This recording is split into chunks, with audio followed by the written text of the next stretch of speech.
Hello नमस्कार साथियों। मैं दिलीप कुमार आज आपको एसएसटी का जो टॉप 60 क्वेश्चन हो सकते हैं उसको लेकर आया हूं। और ये जो 6 सितंबर को हमारा जो सीटेट का एग्ज़ाम होने वाला है उसी को ध्यान में रखते हुए इस टॉप 60 क्वेश्चन को बनाया गया है जो मिक्स क्वेश्चन है। और इससे आपको होगा क्या कि आप जो भी पढ़े हैं उसको एक अच्छा तरीका से रिवाइज कर सकते हैं। और रिवाइज करने के साथ-साथ इसमें जो नए कंसेप्ट हैं उसको आप और अच्छा से क्लियर कर सकते हैं। और साथ ही में जो पीवाईक्यू का क्वेश्चन होते हैं, जो पीवाईक्यू अभी तक जो 2011 से अभी तक 2026 तक पूछे गए हैं, उन सभी पीवाईक्यू में जो बेस्ट क्वेश्चन हो सकते हैं उस बेस्ट क्वेश्चन को मैं कराऊँगा, ताकि आपको 20 से 21 दिन में जो भी अभी टाइम बचा है 15 दिन या 20 दिन, उस टाइम में आपको एक अच्छा एसएसटी का जो कवर है वो पूरा हो सके, जिससे कि आप एसएसटी में 60 में से लगभग 50 क्वेश्चन आप आसानी से कर सकेंगे। तो हमारा टारगेट रहेगा कि इस 15 दिन के अंदर आप 60 में से 50 स्कोर, माने 60 में से 50 क्वेश्चन आप आसानी से कर सकें। चलिए इसी को मद्देनजर रखते हुए आज हम स्टार्ट करेंगे पहला क्वेश्चन, जिस क्वेश्चन का ये देखिए असर्शन और रीजनिंग का क्वेश्चन है। तो असर्शन और रीजनिंग का क्वेश्चन का सबसे अच्छा ट्रिक ये होता है कि पहले हम लोग अभिकथन को पढ़ेंगे और बिकॉज या क्योंकि लगा के कारण को पढ़ेंगे, जिससे कि आपको स्पष्ट हो जाएगा कि ये जो कथन लिखा है वो इस कथन को स्पष्ट कर रहा है कि नहीं, या कारण उस कथन को जस्टिफाई कर रहा है कि नहीं। तो इसलिए इस तरह का तरकीब अपनाने से आपको आसानी से कथन और कारण वाले क्वेश्चन हल हो सकते हैं। तो हमारा इसमें पहला कथन क्या है कि जब 1857 में विद्रोह शुरू हुआ तब भारत के कई हिस्सों में बहादुर शाह जफर का समर्थन भारी पड़ा। ये कथन सही है, क्योंकि जब 1857 में विद्रोह हुआ तो आपको पता है कि मेरठ से जो सैनिक चले थे वो दिल्ली गए और दिल्ली जाके बहादुर शाह जफर को राजा घोषित किए। और इसका कारण ये था कि बहादुर शाह जफर मुगल शासक का राजा थे और मुगल शासक लगभग 200 सालों से भारत पे शासन कर रही थी। तो इससे हुआ क्या कि मुगल का जो मन मुगल के प्रति जो लोगों के मन में जो उस समय विश्वास था उसको और मजबूत करने के लिए, ताकि अंग्रेजों के खिलाफ हम आसानी से लड़ सके, तो ये कथन हमारा क्या हो जाएगा, सही हो जाएगा। और कारण में क्या है कि कारण लोग मुगल शासक को अपने पारंपरिक शासक के रूप में देखते थे और मानते थे कि उनके अधीन अधिक सुरक्षित महसूस करेंगे। ये भी कारण भी सही है। तो हम कथन का जो जस्टिफिकेशन है वो भी सही है, इसीलिए इसका आंसर क्या हो जाएगा, 1। ए और आर दोनों सही है तथा आर ए की सही व्याख्या करता है, तो हमारा आंसर हो जाएगा 1। चलिए अगला क्वेश्चन करते हैं। देखिए इसमें व्याख्या में दिया है कि मुगल साम्राज्य ने कई शताब्दियों तक भारत के एक बड़े हिस्से पर शासन किया था और 1857 के विद्रोह के समय स्थानीय शासकों और नवाबों ने बहादुर शाह जफर को विद्रोह का स्वाभाविक नेता माना, क्योंकि उनके नाम पर अपने क्षेत्रों पर पुनः शासन करने की उम्मीद रखते थे। तो एक तरह से था कि बैकग्राउंड में पहले जो मुगल शासक का जो मान सम्मान था उसी को ध्यान में रखते हुए 1857 में ये उपाय किया गया। अगला क्वेश्चन हमारा क्या होगा, अगला क्वेश्चन होगा कि असम में 19वीं शताब्दी के दौरान चाय बागानों में काम करने वाले मजदूरों के संदर्भ में निम्नलिखित कथनों पर सही विचार करें। तो देखिए, जो उन्हें बहुत कम वेतन दिया जाता था उन्हें उनके घरों पर वापस लौटने की अनुमति नहीं दी जाती थी। क्या ये कथन सही है, आप बताइए। इसमें से सही कथन को चुनना है। कैसा कथन को चुनना है, सही कथन को चुनना है। सही कथन को चुनना है।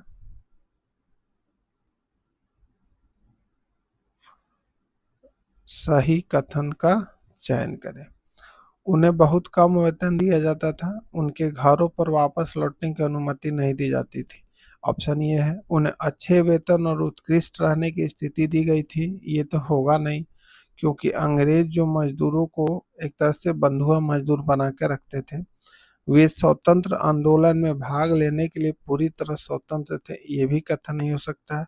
वे केवल स्थानीय रूप से भर्ती किए जाते थे। आपको आंसर देना है प्रश्न 2 का। तो देखिए, इस प्रश्न 2 का आंसर होगा कि उन्हें बहुत कम वेतन दिया जाता था और उनके घरों पर वापस लौटने की अनुमति नहीं दी जाती थी। इसका आप लोग जब एनसीएम पढ़ते हैं, नॉन कॉपरेशन मूवमेंट, असहयोग आंदोलन, उसमें भी आपको एक बात मिलेगा कि जो चाय बागानों में काम करने वाले मजदूर थे, जैसे असम के एरिया में, तो उनको एक तरह से एनसीएम से, नॉन कॉपरेशन मूवमेंट से, असहयोग आंदोलन से उम्मीद जगा कि हमको भी अब फ्रीडम मिलेगा कि ताकि हम आसानी से अपने घर जा सकेंगे। तो ये नोशन था उस समय के मजदूरों का। तो इसीलिए इसका आंसर क्या होना चाहिए? 1। क्या होना चाहिए? प्रश्न 2 का आंसर 1। आप इसका व्याख्या भी देख सकते हैं कि 19वीं शताब्दी में असम में चाय बागानों के काम करने वाले संताल और अन्य जनजातीय मजदूरों को इनलैंड इमिग्रेशन एक्ट, ये आपको याद रखना है, कभी भी क्वेश्चन इस पे डाला जा सकता है कि इनलैंड इमिग्रेशन एक्ट ऑफ 1859 किस लिए लागू किया गया था, और उन्हें बिना अनुमति के बागानों से बाहर जाने या अपने गांव लौटने की स्वतंत्रता नहीं थी। तो ये आपको व्याख्या के रूप में देख सकते हैं। अगला क्वेश्चन है कि 19वीं शताब्दी के भारत में समाज सुधार आंदोलनों के संदर्भ में सत्य शोधक समाज की स्थापना किसने की थी? तो आपको पता है कि सत्य शोधक समाज जो था वो ज्योतिबा फुले के द्वारा स्थापित किया गया था, और इनकी एक पुस्तक है गुलामगिरी। पुस्तक का नाम है गुलामगिरी, जो बहुत ही प्रसिद्ध पुस्तक है और एग्जाम में भी बहुत आता है। तो ज्योतिराव फुले एक्चुअली में वो कैसे समाज सेवी थे, जो पिछड़े और दबे कुचले समाज थे उनको उठाने में और जातिवाद भेदभाव को खत्म करने में इनकी बहुत भारी योगदान थी, जिसके कारण ये सत्य शोधक समाज की स्थापना किए थे। तो इनका आंसर हो जाएगा 3 का 2। आप व्याख्या देख सकते हैं कि ज्योतिराव फुले ने 1873 में महाराष्ट्र में सत्य शोधक समाज यानी सत्य की खोज करने वाला समाज की स्थापना की, और इसका मुख्य उद्देश्य निम्न जातियों, गैर ब्राह्मणों और महिलाओं को सामाजिक उत्पीड़न से मुक्त कराना और जातिगत समानता को बढ़ावा देना था।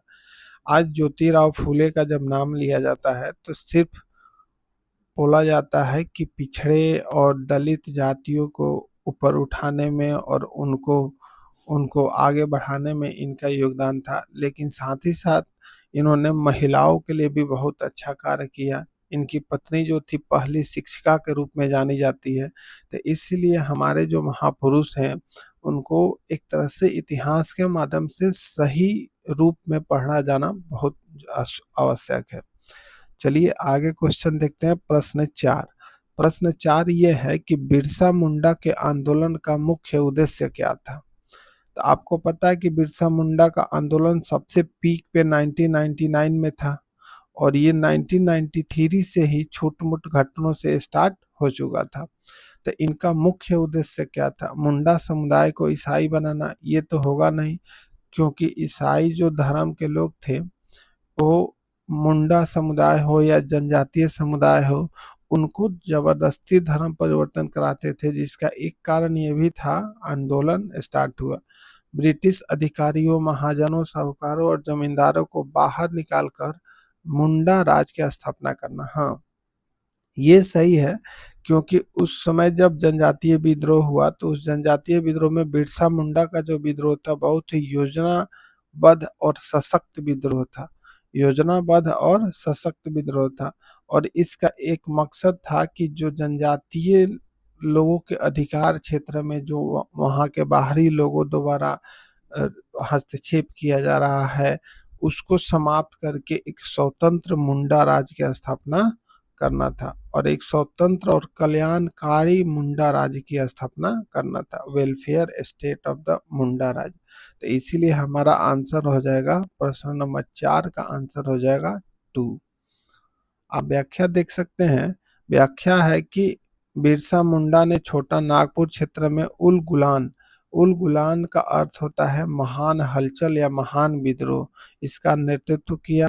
और इनको धरती आबा भी कहा जाता है, ये भी आपको याद रखना है क्योंकि ये भी क्वेश्चन पूछ सकता है कि बिरसा मुंडा को धरती आबा कहा जाता है, यानी कि धरती के पिता।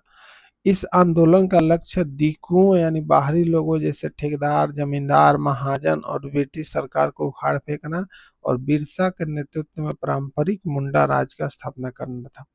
तो उस समय अंग्रेज क्या करते थे कि कॉन्ट्रैक्ट बेसिस पे जंगल को, जमीन को, ये सब ठेकेदार को, जमींदार को, साहूकार को दे देते थे और वो लोग वहाँ के रिसोर्सेज को, वहाँ के संसाधन को दोहन करते थे और दोहन करने के साथ साथ वो जनजातीय लोगों के हस्तक्षेप को भी बाहर करते थे, जिसके कारण जो एक स्वतंत्र मूलक समाज, जो जनजातीय समाज था, उसके रहन सहन, उसके पारंपरिक विधि विधान में विधान आया और उसी के खिलाफ ये जो भी आंदोलन, जनजातीय आंदोलन हुए, ये उपजे।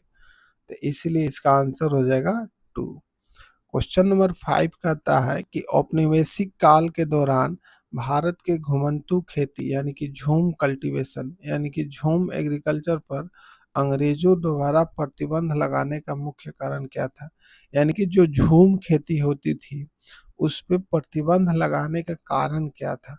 अंग्रेज चाहते थे कि किसान एक स्थान पर बस जाए ताकि उनसे नियमित लगान वसूला जा सके। क्या ये सही है? दूसरा ऑप्शन है कि वे जंगलों को केवल वन्य जीवों के लिए सुरक्षित रखना चाहते थे। क्या ये सही है? घुमंतू खेती से मिट्टी की उर्वरता पूरी तरह नष्ट हो जाती थी और वे आदिवासी को शहरों में नौकरी देना चाहते थे। ये तो पक्का ही गलत है, क्योंकि वो इस मकसद से आदिवासी क्षेत्रों पे कब्जा करते ही नहीं थे कि उनको नौकरी दिया जाए या उनको डेवलप किया जाए। उनका मकसद एक ही था कि कैसे भी ज़्यादा से ज़्यादा हम संसाधनों को दोहन कर सके ताकि हमको ज़्यादा से ज़्यादा फायदा हो सके। तो प्रश्न 5 का आंसर होना चाहिए 1। क्या होना चाहिए? 1। क्योंकि अंग्रेज ये चाहते थे कि किसान एक स्थान पर तो बस जाए ताकि उनको एक नियमित लगान और राजस्व वसूला जा सके। तो प्रश्न 5 का आंसर हो जाएगा 1। व्याख्या देख सकते हैं कि ब्रिटिश प्रशासन के लिए घुमंतू या झूम खेती करने वाले समूहों पर नियंत्रण रखना और उन्हें नियमित कर वसूल करना कठिन था और इसी के कारण वो चाहते थे कि ये अस्थायी रूप से बच जाए ताकि हम उनसे आसानी से एक समय में ही कर वसूल ले। देखिए, अंग्रेज का अंततः मकसद यही था, वो जो भी विकास करते थे या डेवलपमेंट करते थे, उनका अंततः मकसद यही था कि आर्थिक दोहन कैसे किया जाए। आर्थिक दोहन का मतलब इकोनॉमिक रूप से कैसे भारतीयों से हम ज़्यादा से ज़्यादा लाभ कमा सके, इसी के मकसद से वो जो भी विकास करते थे वो करते थे। तो इसको आप एक तरह से कंसेप्ट के रूप में ध्यान रखिएगा कि अंग्रेज का जो भी विकास होगा वो किसी विरोध को दबाने या उसको कम करने के लिए होगा, या तो अंग्रेज द्वारा आर्थिक दोहन ज़्यादा से ज़्यादा कैसे किया जा सके इसके पक्ष में और मजबूत बनने के लिए किया जाता था। तो हमारा आंसर हो जाएगा 1। प्रश्न 6 कहता है कि निम्नलिखित में से कौन सा कथन अस्थायी बंदोबस्त के संबंध में है? Permanent settlement. परमानेंट सेटलमेंट आपको पता है कि परमानेंट सेटलमेंट क्या था? पूछा अस्थाई बंदोबस्त क्या है? अस्थाई बंदोबस्त यानी कि परमानेंट सेटलमेंट। तो परमानेंट सेटलमेंट का संबंध सही है। इसे 1793 में लॉर्ड कॉर्नवालिस द्वारा लागू किया गया। इसके तहत किसानों से सीधे कर वसूला जाता था और राजस्व की राशि समय समय पर बढ़ाई जा सकती थी। या इसे केवल दक्षिण भारत में लागू, देखिए इसे केवल दक्षिण भारत में लागू किया जाता था, ये तो गलत है, क्योंकि दक्षिण भारत में अस्थाई बंदोबस्त नहीं था, वहां पे महलवाड़ी था और रैयतवाड़ी था। वहां महलवाड़ी नहीं, रैयतवाड़ी था। कि दक्षिण भारत में रैयतवाड़ी था, तो हमारा ऑप्शन 4 तो होगा नहीं। तो अब देखना है 1 2 3 में। 3 है कि राजस्व की राशि समय समय पर बढ़ाई जा सकती थी, ये लगभग नहीं बढ़ाई जा सकती थी, लेकिन ये कथन परमानेंट सेटलमेंट का मेन कारण ये था कि आसानी से एक अस्थाई रूप से अंग्रेजों को सोर्स ऑफ इनकम बन जाए। तो इसमें होता क्या था कि अंग्रेज खेत को कॉन्ट्रैक्ट बेसिस पे जमींदार को दे देते थे, और जमींदार क्या करते थे, किसानों से कर वसूल कर अंग्रेजों को देते थे, जिसमें से 1/11 भाग, 1/10 भाग वो खुद लेते थे, और सारे 9/10 भाग अंग्रेजों को देते थे। तो इसमें होता क्या था कि वो लोग जितना ज्यादा कर वसूलते थे, उतना ही ज्यादा उनको जमींदारों को फायदा होता था। तो इसीलिए ये बहुत ही खतरनाक और बहुत ही पीड़ादायक एक तरह से किसानों के लिए अस्थाई बंदोबस्त था। और ये कहाँ कहाँ लागू हुआ था, ये बिहार, यूपी, बंगाल, इन सभी क्षेत्रों में लागू था। तो इसलिए आप देखते होंगे कि ये जो उत्तर का जो बेल्ट है, उस बेल्ट में आज भी जमींदारी प्रथा के विरुद्ध बहुत ही लोगों के अंदर गुस्सा रहता है, और जमींदारों के खिलाफ लोग ज्यादा सही से बात नहीं करते हैं, ज्यादा सही मतलब रवैया नहीं रखते हैं। तो ये हमारा जो अस्थाई बंदोबस्त है, ये 1793 में लॉर्ड कॉर्नवालिस के द्वारा लागू किया गया था। तो ये आंसर हो जाएगा प्रश्न 6 का 1। व्याख्या देख सकते हैं कि 1793 में गवर्नर जनरल लॉर्ड कॉर्नवालिस ने बंगाल, बिहार और उड़ीसा, कहाँ, बंगाल, बिहार और उड़ीसा में अस्थाई बंदोबस्त को लागू किया, और इसके तहत जमींदारों की भूमि का मालिकाना मान गया, और कंपनी को दी जाने वाली राजस्व राशि हमेशा के लिए अस्थाई बन गई। इससे दो फायदा हुआ अंग्रेजों को। एक फायदा ये हुआ कि उनको आसानी से कर मिलने लगा, और दूसरा फायदा ये हुआ कि जो भी आसपास के छोटे मोटे मामले होते थे किसानों से या जनता के प्रति, वो मामले खुद जमींदार एक तरह से थानेदार और दरोगा की तरह कार्य करके उसको निपटा देते थे। तो इससे उनको प्रशासनिक रूप से एक तरह से दक्षता मिली, और साथ ही साथ वो लोग अपने कर को वसूलने में आसानी से कामयाब हो सके। तो इससे जमींदारी प्रथा से किसानों को घाटा हुआ, और अंग्रेजों को सबसे ज्यादा फायदा हुआ। और यही अंग्रेजों के वफादार कौम बना, और वफादार कौम ऐसा वफादार कौम बना कि जब तक देश आजाद नहीं हुआ, तब तक ज्यादातर जमींदार अंग्रेजों के साथ काम करते रहे, और उससे फायदा उठाते रहे, और उनको फायदा देते रहे। अगला क्वेश्चन है कि प्रश्न 7 कहता है कि 1857 के विद्रोह के बाद ब्रिटिश सरकार द्वारा किए गए बदलाव के संबंध में निम्नलिखित कथनों पर विचार कीजिए। देखिए, पहला कथन है कि भारत के गवर्नर जनरल की को वायसराय की उपाधि दी गई, ये तो सही है। 1858 में जब कानून आया अंग्रेज जो ब्रिटिश का, तो उसमें कहा गया कि जो हमारा गवर्नर जनरल होगा वो वायसराय बनेगा। ब्रिटिश सेना में भारतीय सिपाहियों का अनुपात बढ़ाया गया। तब देखिए, भारतीय सिपाहियों का अनुपात नहीं बढ़ाया गया, अंग्रेज सिपाहियों का अनुपात बढ़ाया गया। तो ये ऑप्शन क्या है, गलत है। रॉयल आयोग और पील आयोग, रॉयल कमीशन और पील कमीशन का आप नाम सुने होंगे। जो ये रॉयल कमीशन और पील कमीशन था, वो सेना से रिलेटेड ही था, और पील कमीशन और रॉयल कमीशन के माध्यम से सेना को एक तरह से क्लासिफाइड किया गया, और ये उसमें भेदभाव लाया गया कि कौन सी कौम है जो अंग्रेजों के साथ वफादार बनी रहेंगी और सेना में हमारे लिए ज़्यादा फायदेमंद होगी। और पील आयोग के माध्यम से सेना में जो रेशियो होता है, वो अंग्रेज और इंडिया, मैंने ब्रिटिश और इंडियन सैनिक का जो रेशियो है उसको बढ़ाया गया, जिसमें ब्रिटिश संख्या ज़्यादा किया गया, क्योंकि 1857 से वो लोग सीख चुके थे कि कभी भी सैनिक विद्रोह होगा तो उस समय सैनिकों की संख्या हमारी थोड़ी ज्यादा होनी चाहिए। तो आंसर क्या हो जाएगा? ए तो सही है लेकिन बी गलत है। तो आंसर हो जाएगा केवल ए सही है। आंसर हो जाएगा केवल ए सही है।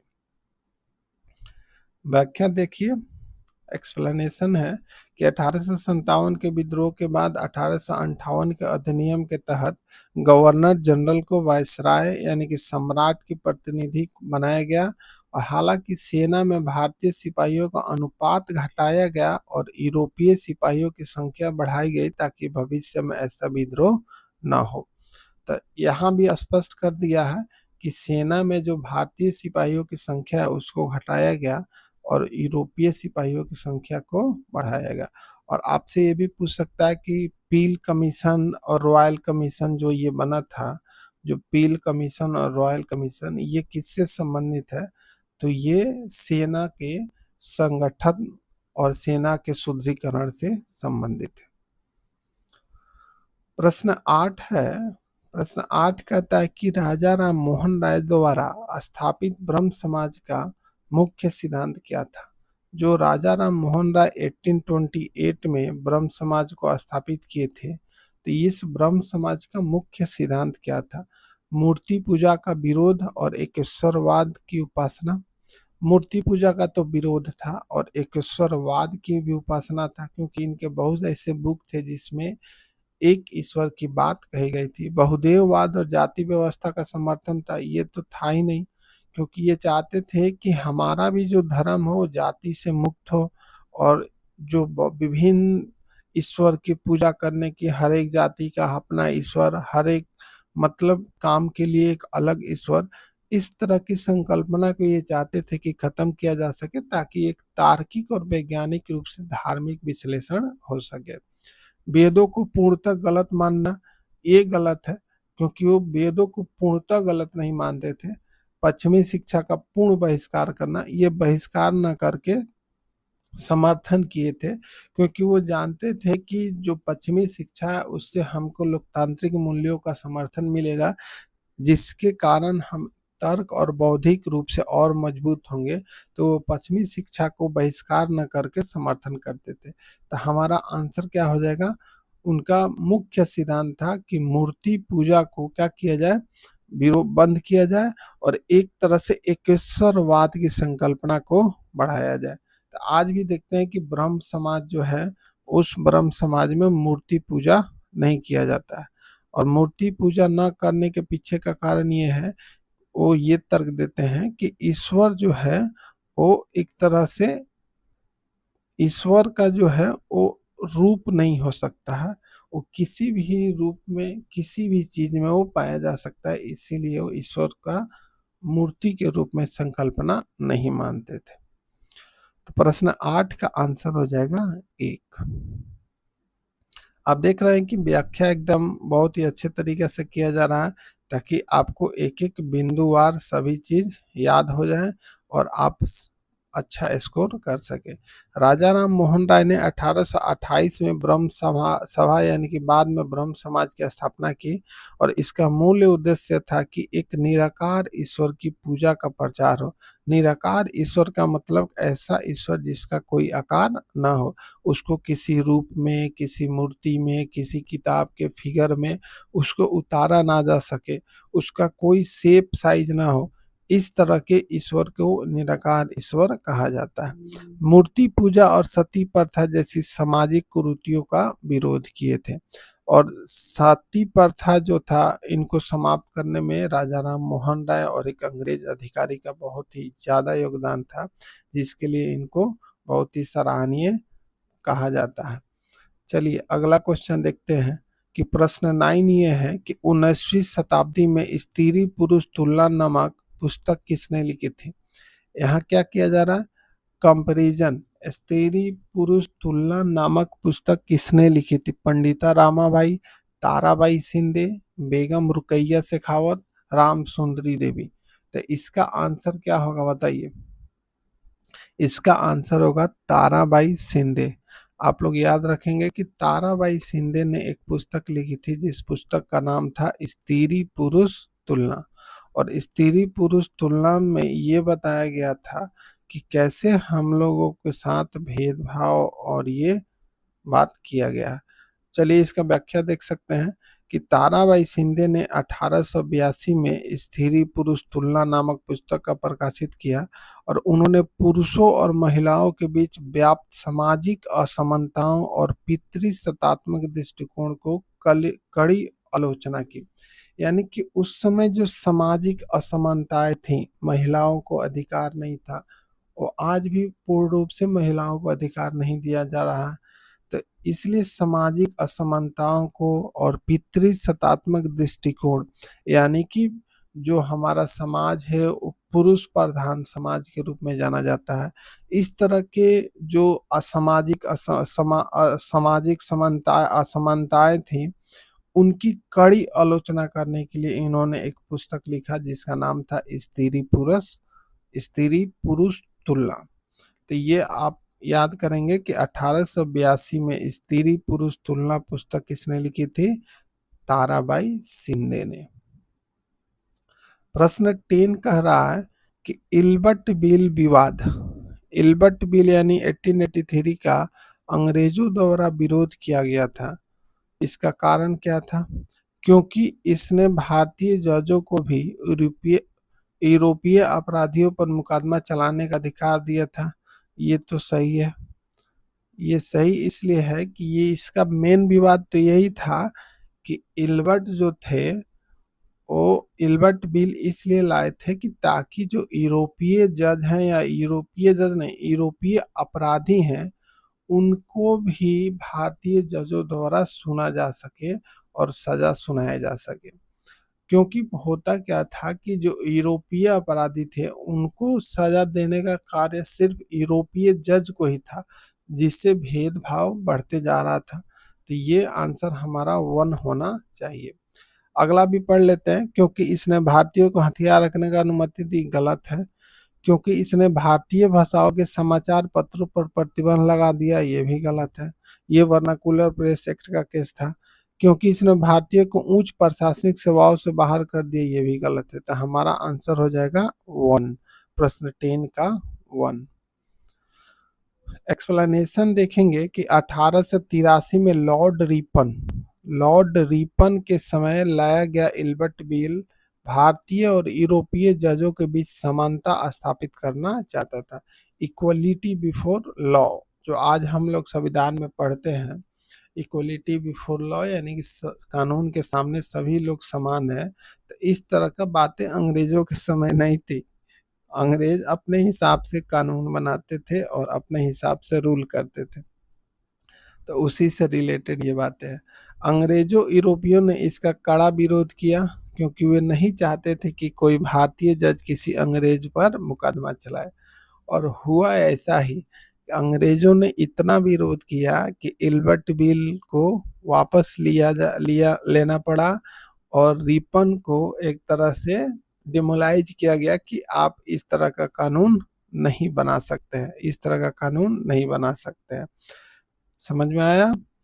चलिए अगला क्वेश्चन करते हैं कि प्रश्न 11 है कि ग्लोब पर कर्क रेखा यानी कि अक्षांशीय मान क्या है? अब देखिए, एक होता है ट्रॉपिक ऑफ कैंसर और एक होता है ट्रॉपिक ऑफ कैप्रिकॉर्न। कैप्रिकॉर्न यानी कि मकर रेखा। क्या है? मकर रेखा। तो ट्रॉपिक ऑफ कैंसर जो है वो 23.5 डिग्री किस पे है? नॉर्थ पे है। कहाँ है? नॉर्थ पे। तो हमारा तो आंसर हो जाएगा 23.5 डिग्री नॉर्थ, जो इंडिया में गुजरात से ऐसे, ये गुजरात है और यहाँ से ऐसे पास करता है, गुजरात राजस्थान होते हुए। और ट्रॉपिक ऑफ कैप्रिकॉर्न यानी कि मकर रेखा जो है वो कहाँ है? नीचे है, 23.5 डिग्री साउथ में है। कहाँ है? 23.5 डिग्री साउथ। और 90 डिग्री नॉर्थ पोल है और 90 डिग्री साउथ पोल है। तो चलिए इसका व्याख्या देखिए। कर्क रेखा उत्तरी गोलार्ध में 23.5 डिग्री पे स्थापित किया गया है। कर्क रेखा उत्तरी गोलार्ध में 23.5 डिग्री पर स्थापित किया गया है। 23.5 डिग्री अक्षांश पर स्थित है। यह भारत के लगभग मध्य से होकर गुजरती है और मकर रेखा 23.5 डिग्री साउथ में स्थित है। प्रश्न 12 कहता है कि पृथ्वी अपने अक्ष पर घूमते हुए 1 घंटे में कितने देशांतर घूम लेती है। आपको पता है कि जो हमारा अर्थ है उसमें नॉर्थ पोल और साउथ पोल है, तो नॉर्थ से साउथ की तरफ जो रेखाएं आई हैं उनको हम देशांतर बोलते हैं। क्या बोलते हैं? देशांतर। तो यही क्वेश्चन है कि पृथ्वी जब अपने अक्ष पे घूमती है तो 24 आवर अपने अक्ष पे घूमती है, तो उसमें वो कितने देशांतर घूम लेती है 24 आवर में। तो 24 आवर में पृथ्वी जो है 15 डिग्री का देशांतर यानी कि 15 देशांतर घूम लेती है। ये आपको याद रखना है।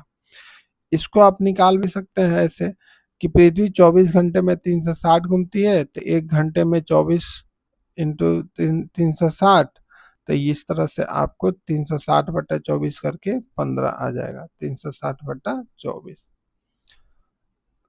और ये भी आप याद रखिए कि पृथ्वी 1 डिग्री जो घूमती है उसमें 4 मिनट लगता है, यानी कि पृथ्वी जब 4 मिनट का समय बिताती है तो 1 डिग्री देशांतर वो घूम लेती है। तो इससे ऑब्जेक्टिव क्वेश्चन में न्यूमेरिकल भी बनता है दिशा से रिलेटेड।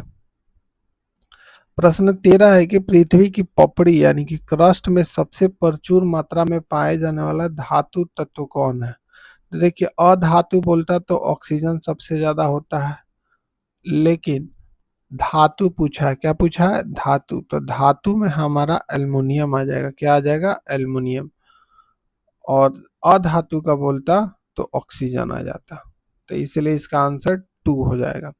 व्याख्या देखिए कि भू प्रॉपर्टी में ऑक्सीजन सबसे प्रचुर तत्व है, लेकिन धातुओं की श्रेणी में एल्युमिनियम लगभग 8% सबसे अधिक पाया जाता है, जिसके बाद लोहा पाया जाता है। यानी कि अधातु बोले तो O2 और धातु बोले तो एल्युमिनियम और फिर आयरन। तो आंसर हो जाएगा हमारा एल्युमिनियम। प्रश्न 14 है कि तटीय क्षेत्रों और शुष्क प्रदेशों में मृदा अपरदन को रोकने के लिए वृक्षों को पंक्तियों में लगाने की विधि को क्या कहा जाता है। तो देखिए, जब तटीय क्षेत्र होगा और शुष्क प्रदेश होगा यानी कि ड्राई ड्राई क्लाइमेट है और तटीय क्षेत्र यानी कोस्टल रीजन है, तो वहाँ सॉइल इरोजन होगा। और सॉइल इरोजन होगा तो हम जब वृक्ष क्या करेंगे, वो एक लाइन से वृक्ष लगाना स्टार्ट करेंगे, जिससे कि सॉइल इरोजन को कम किया जा सके। खत्म तो नहीं कर सकते हैं, लेकिन कम किया जा सकता है। तो इस तरह के जो हम लोग प्लांटेशन करते हैं, तो इस प्लांटेशन को क्या कहते हैं?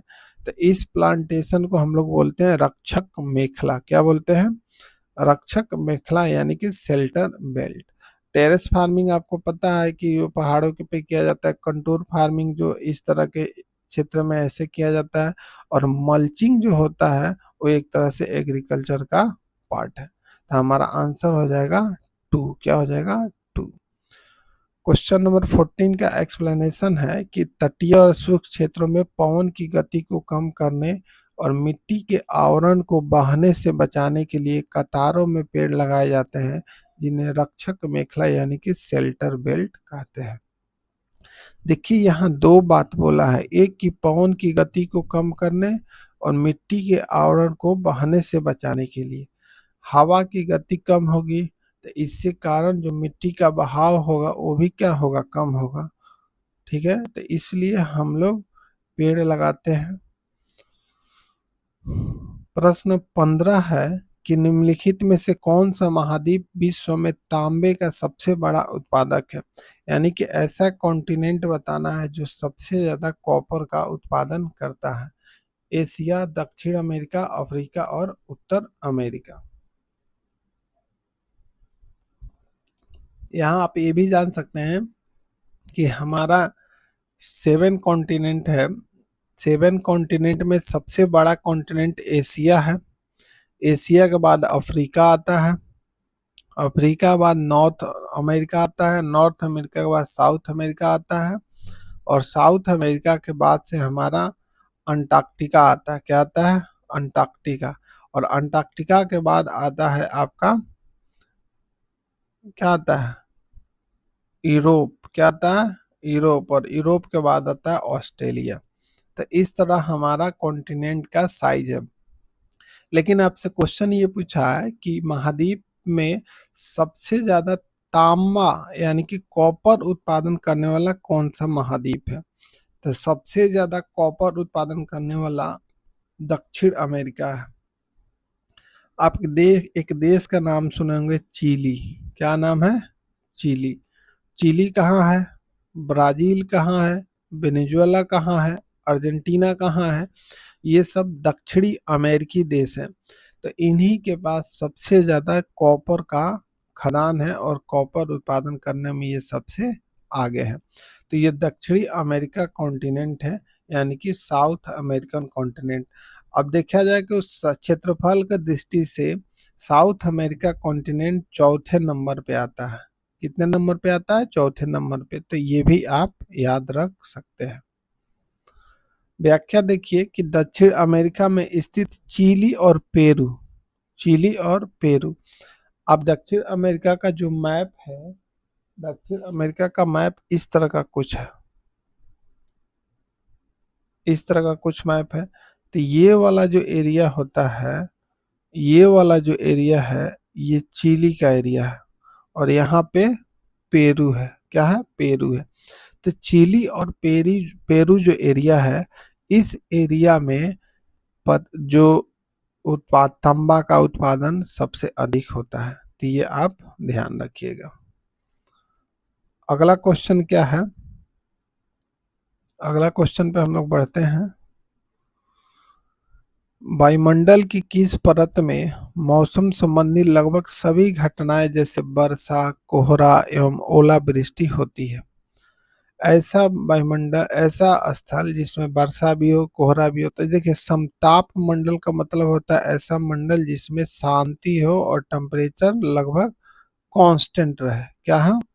कांस्टेंट रहे। तो इस मंडल में तो होगा नहीं, तो हमारा आंसर होगा क्षोभ मंडल यानी कि ट्रोपोस्फेयर। ट्रोपोस्फेयर ऐसे मंडल होते हैं जिनमें कोहरा, ओलावृष्टि और वर्षा का जो भी मौसमी घटनाएं होती हैं, जो भी मौसमी घटनाएं होती है, उन घटनाओं से जुड़ा हुआ जो वायुमंडल है, जो स्थल है, वो है ट्रोपोस्फेयर। वायुमंडल आपको पता है, मध्यमंडल पता है, समताप मंडल में जो भी ये समताप मंडल में वायु, जो हमारा एरोप्लेन है, ये समताप मंडल में ही उड़ाया जाता है। तो प्रश्न 16 का आंसर हो जाएगा।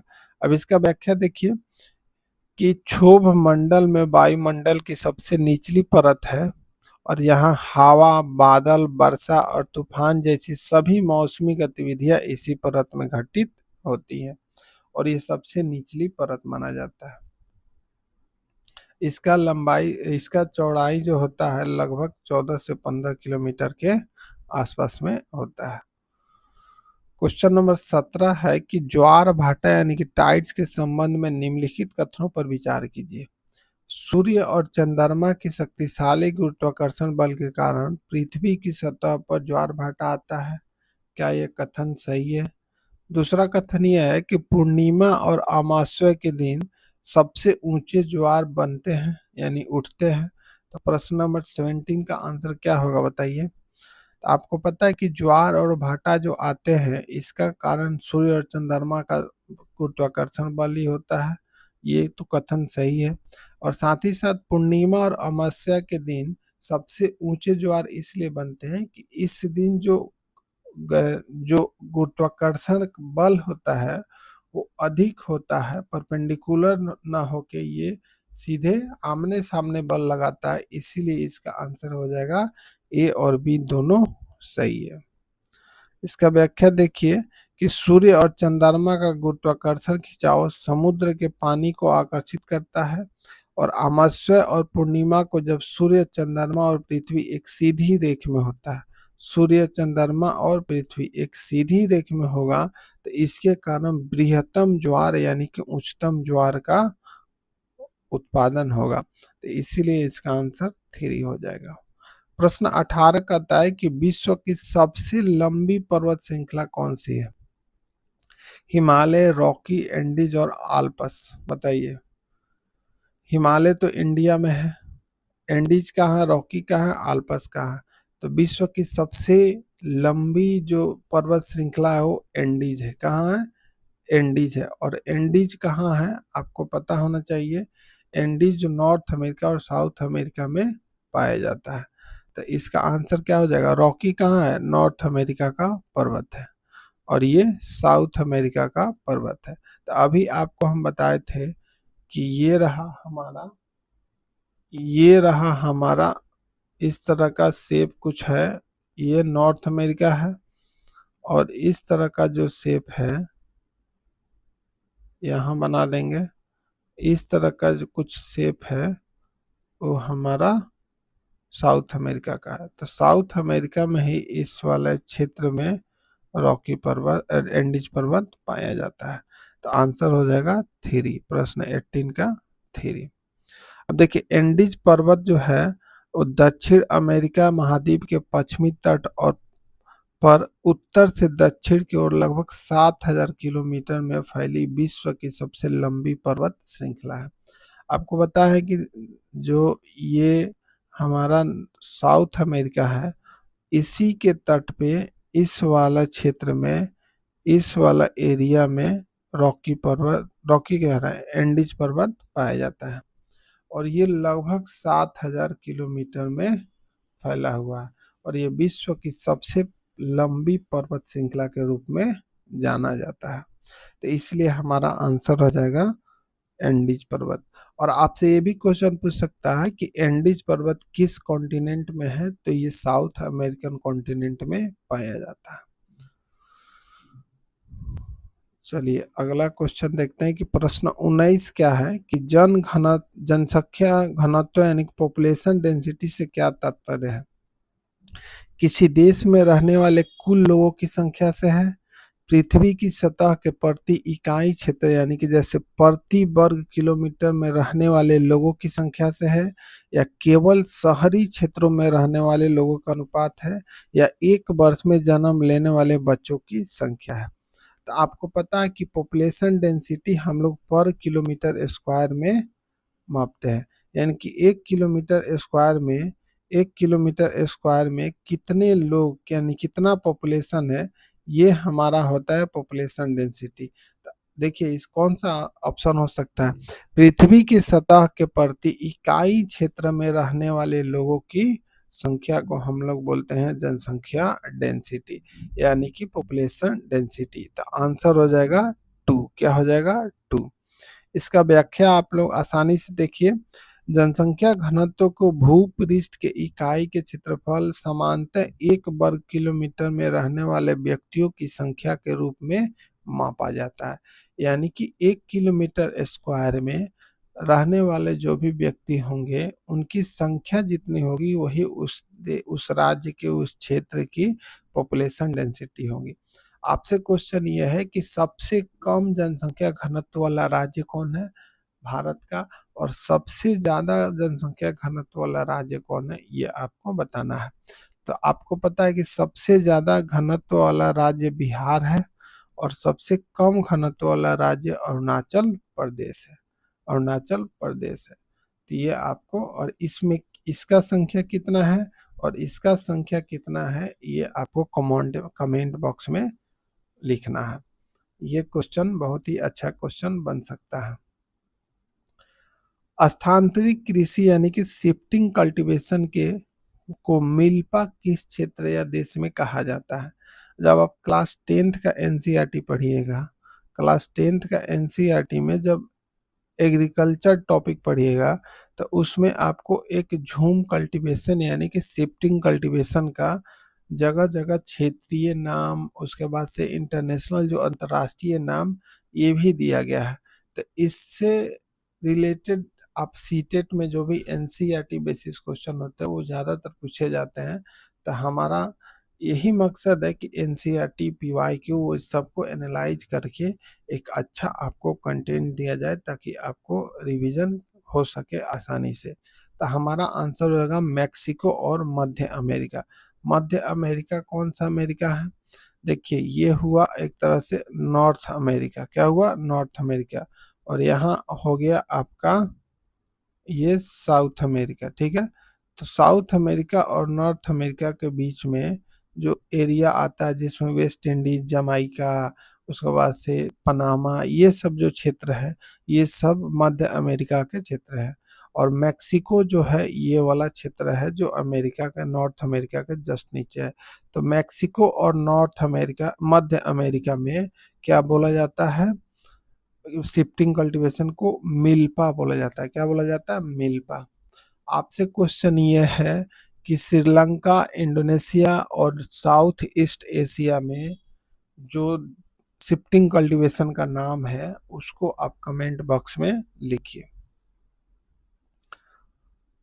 देखिए यहाँ कुछ नाम भी दिया है आपको याद रखने के लिए कि मेक्सिको और मध्य अमेरिका में मिल्पा कहा जाता है, ब्राजील में रोका कहा जाता है, और उत्तर पूर्वी भारत यानी कि नॉर्थ ईस्ट इंडिया में झूम कहा जाता है, और मलेशिया में लदांग कहा जाता है। तो आपको इतना याद कम से कम रखना है कि मिल्पा कहाँ कहा जाता है, रोका ब्राजील में कहा जाता है, और नॉर्थ ईस्ट इंडिया यानी उसमें झूम कृषि कहा जाता है, और मलेशिया में लदांग कहा जाता है। क्या कहा जाता है? लदांग। अगला क्वेश्चन है क्वेश्चन नंबर 21 कि भारतीय संविधान की प्रस्तावना में व्यक्त धर्मनिरपेक्ष शब्द का सही अर्थ क्या है? यानी कि सेकुलर जो वर्ड दिया गया है उसका मीनिंग क्या है? आपको पता है कि सेकुलर वर्ड जो हमारे संविधान में पहले से नहीं था। सेकुलर, समाजवाद और अखंडता, ये तीनों वर्ड को बाद में जोड़ा गया। तो उसी से रिलेटेड क्वेश्चन है कि राज्य का अपना एक आधिकारिक धर्म होगा? ये होगा नहीं। सेकुलर का मतलब ही होता है कि राज्य कभी भी धर्म से अलग हो सकता है, धर्म से अलग होगा या धर्म, राज्य का कोई धर्म नहीं होगा। नागरिकों को किसी भी धर्म को मानने, आचरण करने और प्रचार करने की स्वतंत्रता, और राज्य सभी धर्मों का सम्मान देगा।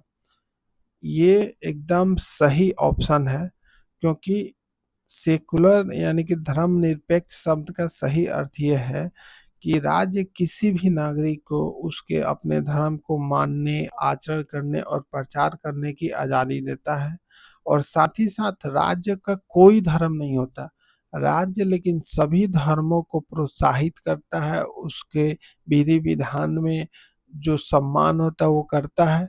लेकिन ये भी करता है राज्य की जो धर्म में जो कुरीतियां हैं उसको अगर आप फॉलो करेंगे, उससे अगर पब्लिक ऑर्डर खराब होता है तो उसको बंद कराने का भी काम करता है। तो इस तरह राज्य का कोई धर्म नहीं होता है, लेकिन राज्य अनेक धर्मों के सम्मान के लिए कार्य कर सकता है। केवल बहुसंख्यक समुदाय के धर्म को प्राथमिकता दी जाएगी, ये गलत है। धर्म और राजनीति का कोई संबंध नहीं होगा, ये भी गलत है। तो हमारा आंसर हो जाएगा 2। व्याख्या देखिए कि भारत में धर्मनिरपेक्षता का अर्थ है कि राज्य का कोई अपना आधिकारिक धर्म नहीं है और सभी नागरिकों को धार्मिक स्वतंत्रता की गारंटी देता है। तो ये हमारा क्वेश्चन नंबर 21 हो गया। क्वेश्चन नंबर 22 कहता है कि भारतीय संसद के अंग कौन कौन से हैं, यानी कि पार्ट्स ऑफ द संसद। तो देखिए जो हमारा पार्लियामेंट है, संसद है, इसका जो संसदीय प्रणाली लिया गया है वो ब्रिटेन से लिया गया है। कहाँ से लिया गया है? ब्रिटेन में। और ब्रिटेन में जो भारतीय संसद का जो अंग माना जाता है वो राष्ट्रपति, लोकसभा और राज्यसभा, यानी कि लोकसभा राज्यसभा तो होगा ही, और साथ ही साथ राष्ट्रपति यानी कि प्रेसिडेंट, ये तीनों को मिला के एक संसद का रूप कहा जाता है। तो इसीलिए आंसर हो जाएगा राष्ट्रपति, लोकसभा और राज्यसभा। तो प्रश्न 22 का आंसर हो गया ये। व्याख्या देखिए, व्याख्या ये है कि भारतीय संविधान के अनुच्छेद 79 के अनुसार संसद में राष्ट्रपति और 2 सदन राज्यसभा और लोकसभा शामिल होगा। तो यहाँ आपको याद करने के लिए एक ही बात है व्याख्या में कि आर्टिकल 79 के तहत संसद को परिभाषित किया गया है। क्वेश्चन नंबर 23 है कि भारतीय संविधान के किस अनुच्छेद में अस्पृश्यता का उन्मूलन यानी कि एवोल्यूशन ऑफ द अनटचेबिलिटी किया गया है? तो आपको पता है कि अनुच्छेद 14 से 18 जो है वो समानता का अधिकार है, और अनुच्छेद 19 से जो 22 है वो स्वतंत्रता का अधिकार है। तो जब अस्पृश्यता का अंत बोला जाएगा तो ये समानता का अधिकार में आता है। तो ये अस्पृश्यता का अंत जो है अनुच्छेद 17 के द्वारा समाप्त करने की कोशिश किया गया, जिसमें 5 आधार दिया गया है, जिसके बेसिस पे आप किसी भी नागरिक से भेदभाव नहीं कर सकते हैं। व्याख्या देखिए, अनुच्छेद 17 के तहत छुआछूत को समाप्त कर दिया गया है और इसका किसी भी रूप में आचरण दंडनीय अपराध घोषित किया गया है। ये एक तरह से एब्सोल्यूट पावर को बताता है। जनहित याचिका यानी कि पब्लिक इंटरेस्ट लिटिगेशन की अवधारणा के संबंध में कौन सा कथन सत्य है? यानी कि PIL जो हम लोग दर्ज करते हैं, पब्लिक इंटरेस्ट लिटिगेशन, इसके बारे में बताना है। केवल पीड़ित व्यक्ति ही अदालत में याचिका दायर कर सकता है, ये कथन सही है, क्योंकि PIL जो लाया गया इसका उद्देश्य यही था कि पीड़ित व्यक्ति या जो भी संगठन या जो भी कार्य किसी के द्वारा नहीं किया जा रहा है, उसको किसी भी संगठन या NGO या कोई भी इंटरेस्ट वाले जो लोग हैं वो उसको दर्ज करा सकते हैं, ताकि उस काम को निपटाया जा सके और उसको न्याय मिल सके। तो ये केवल पीड़ित व्यक्ति ही अदालत में याचिका दायर कर सकते हैं, ये तो ऑप्शन ही गलत है। तो ऑप्शन 2 क्या है? कोई भी व्यक्ति या संगठन, देखिए ध्यान से, कोई भी व्यक्ति या संगठन जनहित में किसी पीड़ित पक्ष की ओर से उच्च न्यायालय या सर्वोच्च न्यायालय में याचिका दायर कर सकता है, ये ऑप्शन सही है। कोई भी व्यक्ति हो या कोई भी संगठन हो, अगर वो पब्लिक इंटरेस्ट का मुद्दा है, यानी कि वो जनहित में है, यानी कि लोगों से उसको फायदा हो रहा, तो उसके पक्ष में वो सुप्रीम कोर्ट या हाई कोर्ट में PIL दायर कर सकता है और उसके पक्ष से वो केस लड़ सकता है। तो आंसर हो जाएगा प्रश्न 24 का 2। व्याख्या देखिए कि 1980 के दशक में सर्वोच्च न्यायालय द्वारा PIL की व्यवस्था शुरू की गई, ताकि निर्धन और वंचित लोगों में भी आसानी से, और PIL जो लाने वाले CGI माने जाते हैं, CGI थे, वो कौन थे? PN भगवती। कौन थे? PN भगवती, ये आपको याद रखना है। कौन थे? PN भगवती। प्रश्न 24-25 है कि भारत में न्यायपालिका की एकीकृत प्रणाली यानी कि इंटीग्रेटेड जुडिशियल सिस्टम का क्या अर्थ है? इंटीग्रेटेड जुडिशियल सिस्टम का मतलब ये होता है कि जो हमारा supreme court, high court, district court, और डिस्ट्रिक्ट कोर्ट में सिविल और दीवानी, तो ये जो कोर्ट है ये एक दूसरे से क्या है? इंटीग्रेटेड है, यानी कि इनका फैसला इसमें, इनका फैसला इसमें कनेक्टेड होता है, तो इसी को बोलते हैं इंटीग्रेटेड जुडिशियल सिस्टम। तो ये हमारा एकीकृत प्रणाली जो है, इसका अर्थ क्या है? राज्य की अदालतें सर्वोच्च न्यायालय के नियंत्रण में नहीं है, ये तो गलत है। राज्य की अदालतें जो हैं वो सर्वोच्च न्यायालय के नियंत्रण में होती, अभी तो बताएं, ये इस पे नियंत्रण कर सकता है और ये इस पे नियंत्रण कर सकता है। ऊपरी अदालतों के फैसले नीचे की सभी अदालतों को मान्य होते हैं और अपील की व्यवस्था मौजूद है, ये सही है। क्या है? सही है। हमारा 25 का आंसर हो जाएगा 2। तीसरा ऑप्शन भी देख लेते हैं कि न्यायपालिका और कार्यपालिका एक साथ काम करती है, ये गलत है, क्योंकि आर्टिकल 50 जो है हमारा, ये कहता है कि न्यायपालिका और कार्यपालिका दोनों अलग अलग कार्य करेगी। चौथा है कि प्रत्येक राज्य का अपना सर्वोच्च न्यायालय होता है। प्रत्येक राज्य का सर्वोच्च न्यायालय नहीं होता है, प्रत्येक राज्य का हाई कोर्ट बोल सकते हैं, लेकिन हाई कोर्ट भी प्रत्येक राज्य का अपना अपना नहीं होता, एक दो राज्य मिला के भी हाई कोर्ट को बनाया जाता है। तो इसीलिए हमारे देश में 25 या 26 हाई कोर्ट है, तो प्रत्येक राज्य में अपना हाई कोर्ट होगा, ये भी गलत है।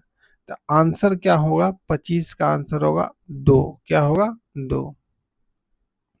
व्याख्या क्या है इसका कि भारत में एक एकीकृत न्यायिक संरचना है, शीर्ष पर सर्वोच्च न्यायालय, फिर उच्च न्यायालय और सबसे नीचे अधीनस्थ जिला अदालतें हैं। निचले स्तर के फैसलों के खिलाफ ऊपरी स्तर पर अपील की जा सकती है। इसीलिए इसको बोलते हैं इंटीग्रेटेड न्यायिक संरचना, यानी कि एकीकृत न्यायिक प्रणाली। एकीकृत न्यायिक प्रणाली का मतलब ये हुआ कि एक तरह से जो भी न्यायालय होगा, जो ऊपर का न्यायालय होगा, और नीचे के न्यायालय से अपना सुनवाई को बुला सकता है या उसके अंतर्गत वो निगरानी रख सकता है। क्वेश्चन नंबर क्या है? 26। Question number 26। क्वेश्चन नंबर 26 है कि हाशियाकरण यानी कि मार्जिनलाइजेशन के संदर्भ में निम्नलिखित में से कौन सा समूह आमतौर पर हाशिएकृत माना जाता है? यानी कि वो एक तरह से पिछड़ा और पीछे की तरफ माना जाता है, यानी कि उनका डेवलपमेंट या उनका विकास सही से नहीं हुआ है।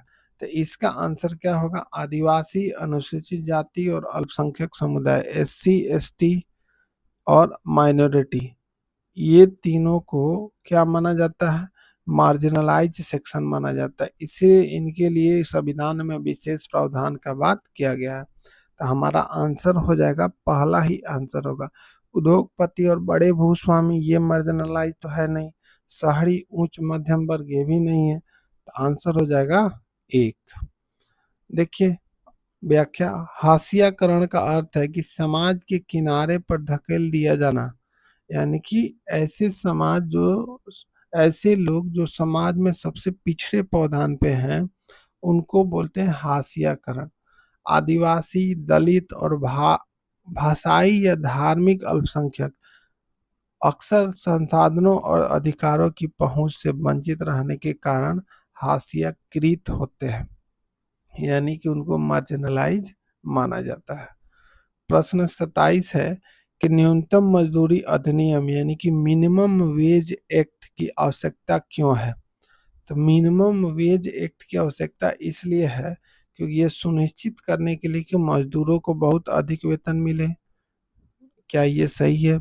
मजदूरों को मालिकों द्वारा शोषण से बचाने के लिए यह तय करने के लिए कि मजदूरी एक निश्चित न्यूनतम राशि से कम ना हो, यही हमारा आंसर होगा।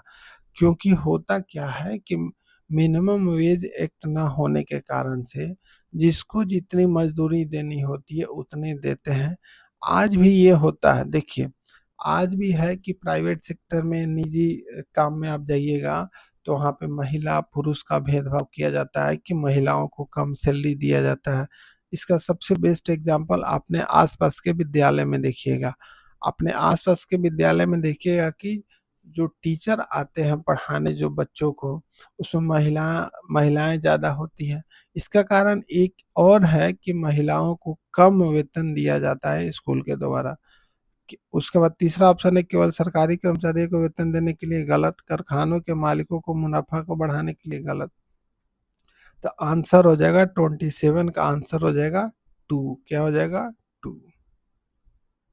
व्याख्या देखिए कि यह कानून सुनिश्चित करता है कि नियोक्ता या मालिक निजी क्षेत्रों में मजदूरों को बहुत कम भुगतान करके उनका शोषण न करे। 28 है, क्वेश्चन नंबर 28 है कि भारतीय संविधान का कौन सा भाग मौलिक अधिकार से संबंधित है, यानी कि फंडामेंटल राइट? भाग 1 कहता है यूनियन एंड इट्स टेरिटरी, भाग 2 कहता है सिटीजनशिप यानी कि नागरिकता, और भाग 3 कहता है फंडामेंटल राइट, और भाग 4 कहता है डीपीएसपी। भाग 4 कहता है डीपीएसपी। तो फंडामेंटल राइट किस भाग में है? भाग 3 में।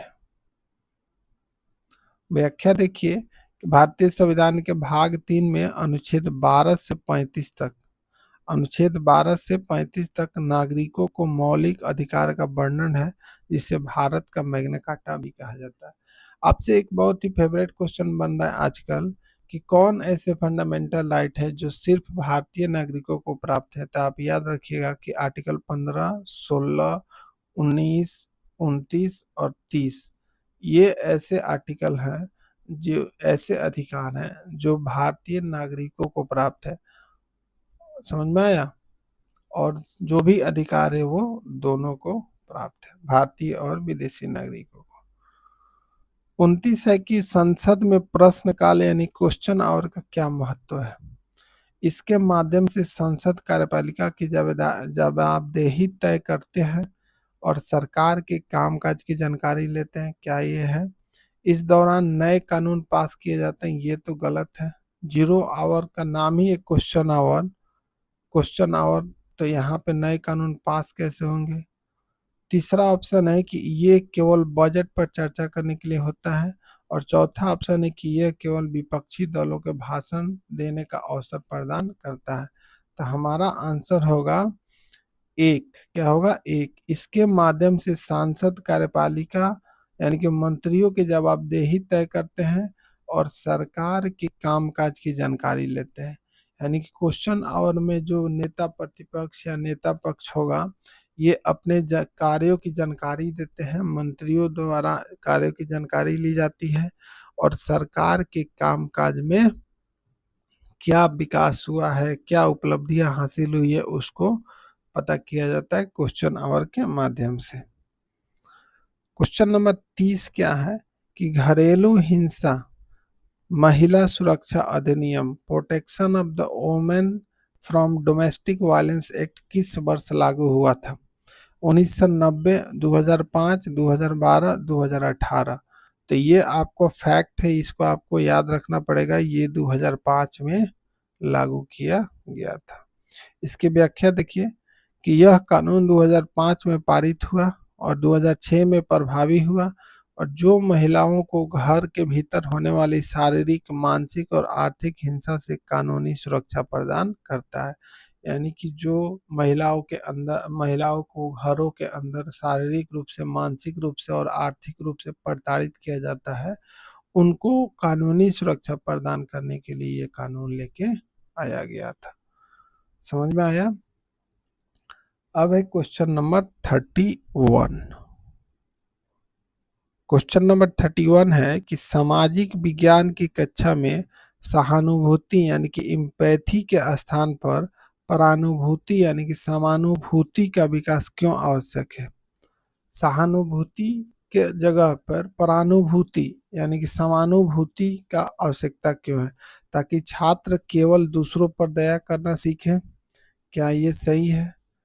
या ताकि छात्र स्वयं को दूसरों के परिस्थिति में रखकर उनके अनुभव और दृष्टिकोण को समझ सके। ये ऑप्शन सही है, क्योंकि सहानुभूति का मतलब होता है सिर्फ दूसरे के प्रति दया को दिखाना, लेकिन परानुभूति का मतलब होता है कि स्वयं को दूसरे की स्थिति में ढालकर, यानी कि ऐसा महसूस करना कि हम उसी की स्थिति में हैं, तब उसके अनुभव और उसके दृष्टिकोण को समझना एक तरह से परानुभूति होता है। यानी कि दूसरे के अनुभव को अनुभूति करना कि वो इस समय क्या फील कर रहा है। तो ये हमारा आंसर हो जाएगा क्वेश्चन नंबर 31 का 2।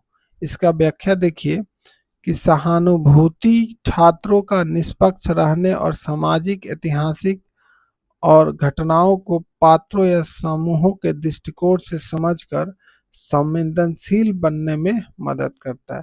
तो समानुभूति क्या होता है कि जो छात्रों को निष्पक्ष और सामाजिक, ऐतिहासिक रूप से दृष्टिकोण के रूप से संवेदनशील बनाने में मदद करता है।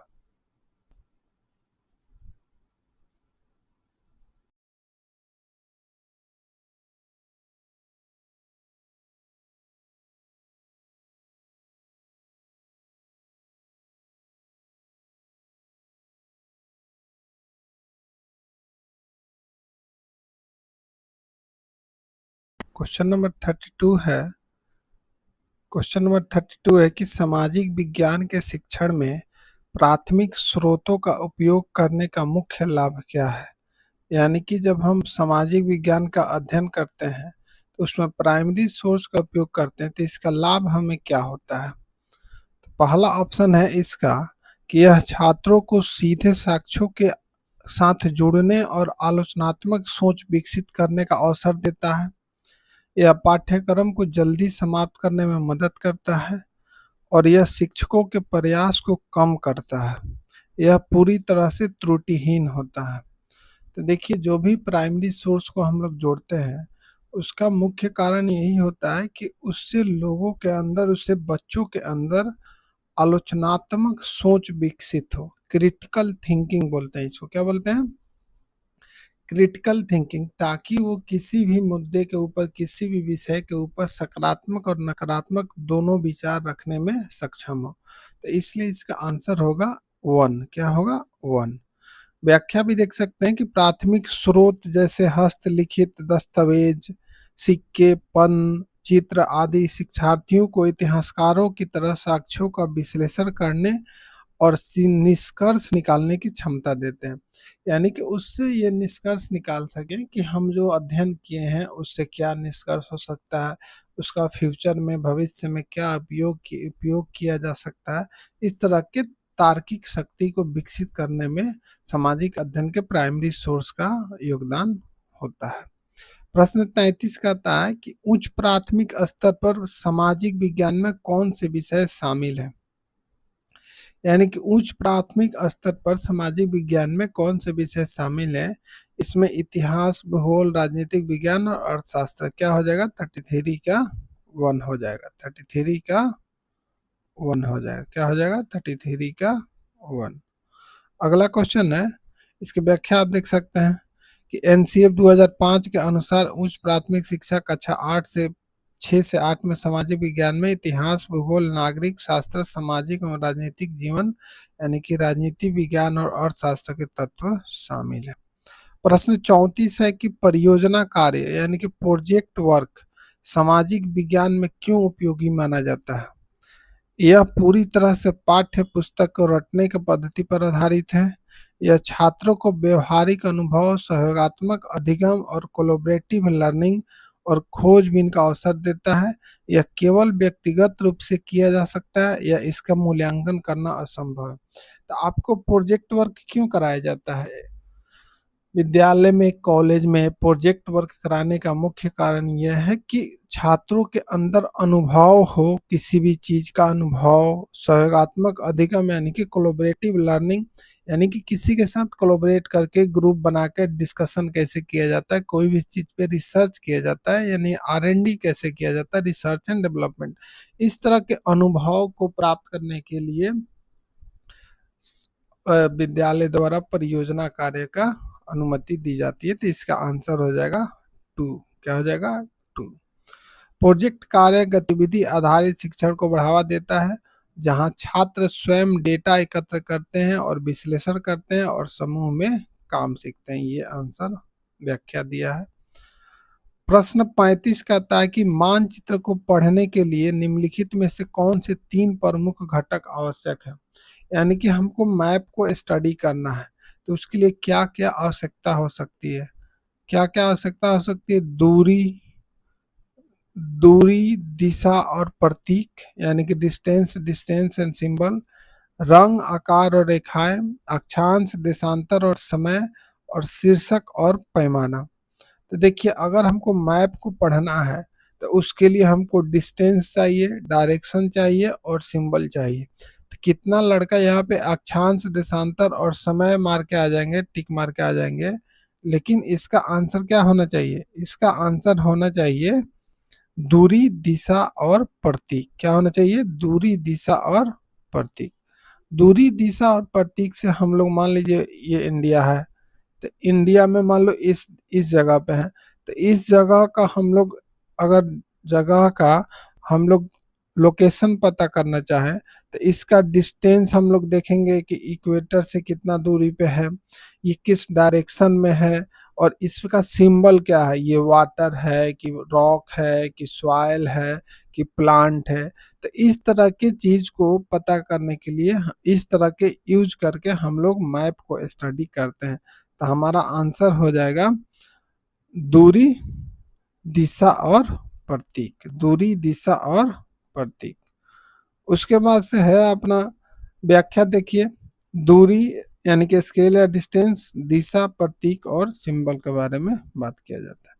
क्वेश्चन नंबर 36 से कि कक्षा में लिंग आधारित रूढ़िवादिता को चुनौती देने के लिए एक शिक्षक को क्या करना चाहिए? यानी कि जेंडर स्टीरियोटाइपिंग, यानी कि ऐसा हो कि वहाँ पे भेदभाव होने लगे कि हाँ ये लड़की है तो इसके लिए ये सुविधा, ये लड़का है तो ये सुविधा।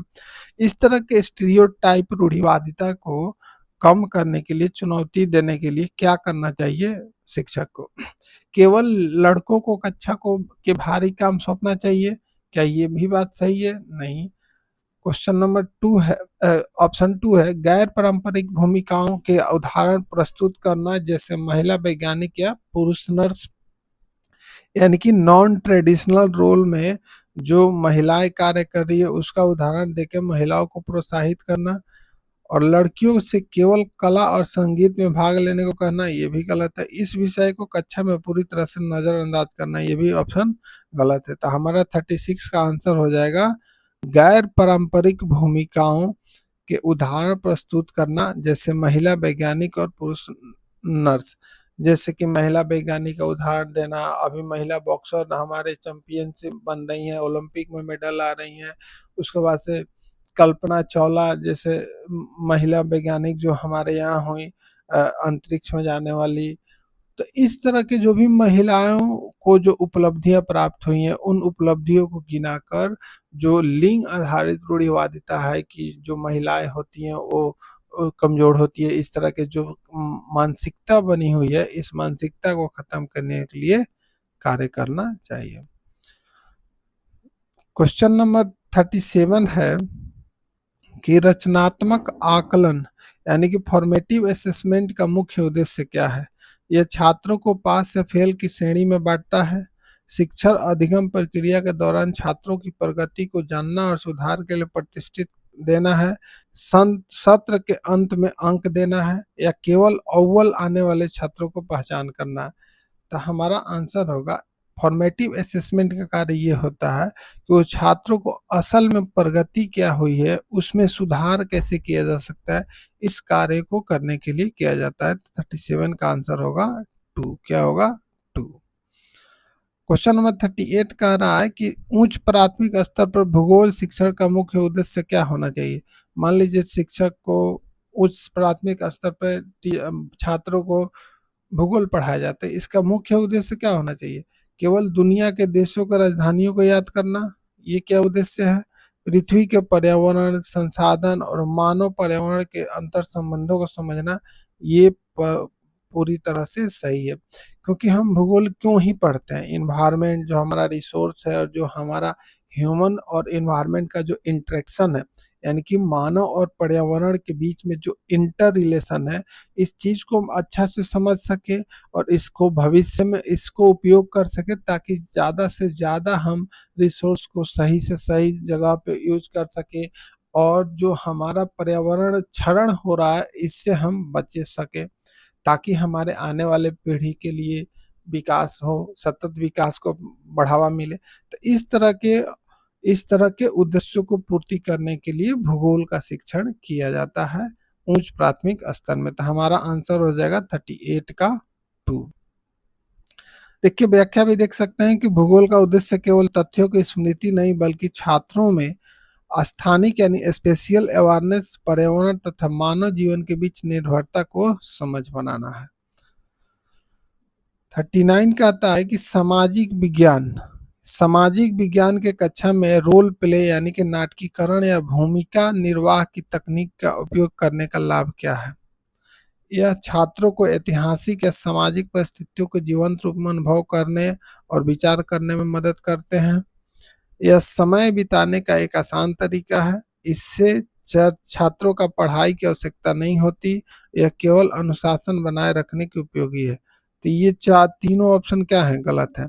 आप ध्यान से देखिए, ये छात्रों को ऐतिहासिक या सामाजिक परिस्थितियों को जीवंत रूप में अनुभव करने और विचार करने में मदद करते हैं। मान लीजिए कोई भी हम लोग नाटक करते हैं, मान लीजिए 15 अगस्त के लिए नाटक करते हैं, देश की आज़ादी कैसे मिली, या कोई भी कहानी या कोई भी कल्ट को हम लोग उसमें प्रस्तुत करते हैं, तो इससे बच्चों को अनुभव होता है कि उस समय के जो महापुरुष होंगे, उस समय के जो मानव होंगे, वो किस तरह की परिस्थितियों से गुजर रहे होंगे, इसका अनुभव होता है। और उनके अंदर एक तरह से अनुभवी विचारधारा के रूप में उनको उत्पन्न किया जाता है, ताकि वो अपने इतिहास को, अपने आने वाले फ्यूचर को इस तरह से वो व्यवस्थित रूप से करें कि ताकि जो हमारी गलतियां हुई हैं पहले उसको दोहराया ना जा सके। तो इसलिए 39 का आंसर हो जाएगा। रोल प्ले के माध्यम से शिक्षार्थी दूसरों के दृष्टिकोण को आत्मसात करते हैं और अमूर्त सामाजिक अवधारणाओं को बेहतर समझ पाते हैं। क्वेश्चन नंबर 40 है कि आलोचनात्मक चिंतन यानी कि क्रिटिकल थिंकिंग को बढ़ावा देने के लिए किस प्रकार के प्रश्न पूछे जाते हैं। यानी कि क्रिटिकल थिंकिंग ऐसे थिंकिंग होती है जिसमें नकारात्मक और सकारात्मक और उसका फ्यूचरिस्टिक क्या उपयोग हो सकता है, इस पे विचार किया जाता है। तथ्यात्मक और केवल एक शब्द उत्तर वाले प्रश्न नहीं, खुले अंत वाले ओपन एंडेड प्रश्न जिसमें विश्लेषण, तुलना और तर्क की आवश्यकता होती है, ये हमारा क्या होगा, सत्य होगा। तो 40 का आंसर हो जाएगा 2। क्या हो जाएगा, 2। 41 है कि प्राचीन भारतीय इतिहास के अध्ययन के लिए सिक्कों का क्या महत्व है। यानी कि न्यूमिस्मेटिक, यानी कि जब हम सिक्कों को पढ़ते हैं उसको न्यूमिस्मेटिक कहते हैं। ये भी एक क्वेश्चन बन सकता है। तो इसका महत्व क्या है। ये शासकों के नाम, तिथियों, आर्थिक स्थिति और कलात्मक रुचि की जानकारी देते हैं। नाम, तिथि, आर्थिक स्थिति और कलात्मक रुचि की जानकारी देते हैं, ये तो कथन सही है। ये केवल व्यापारिक रास्तों की जानकारी देते हैं, नहीं, केवल लगा दिया इसलिए ये गलत हो जाएगा।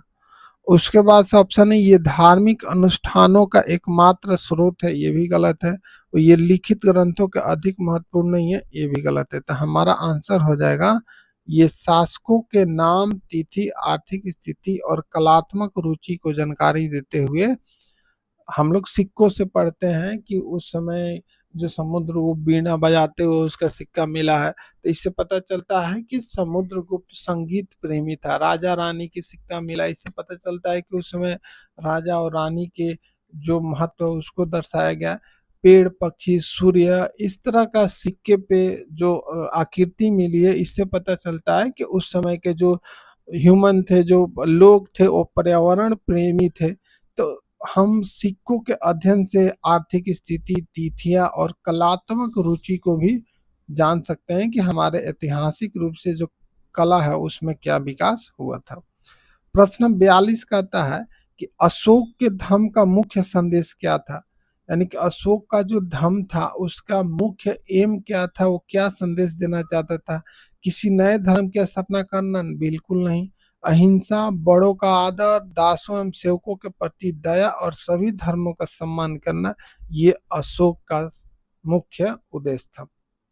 देखिए, अशोक एक ऐसा राजा हुए जिनको एक तरह से पहला राजा माना जाता है जो कल्याणकारी राज्य की स्थापना में योगदान देते हैं। तो इससे पहले ऐतिहासिक रूप से इतने पुराने समय में कल्याणकारी राज्य, वेलफेयर स्टेट की जो संकल्पना है वो किसी राजा के द्वारा ना दे के अशोक के द्वारा दिया गया, इसीलिए इनको बहुत ही सम्मान की दृष्टि से देखा जाता है।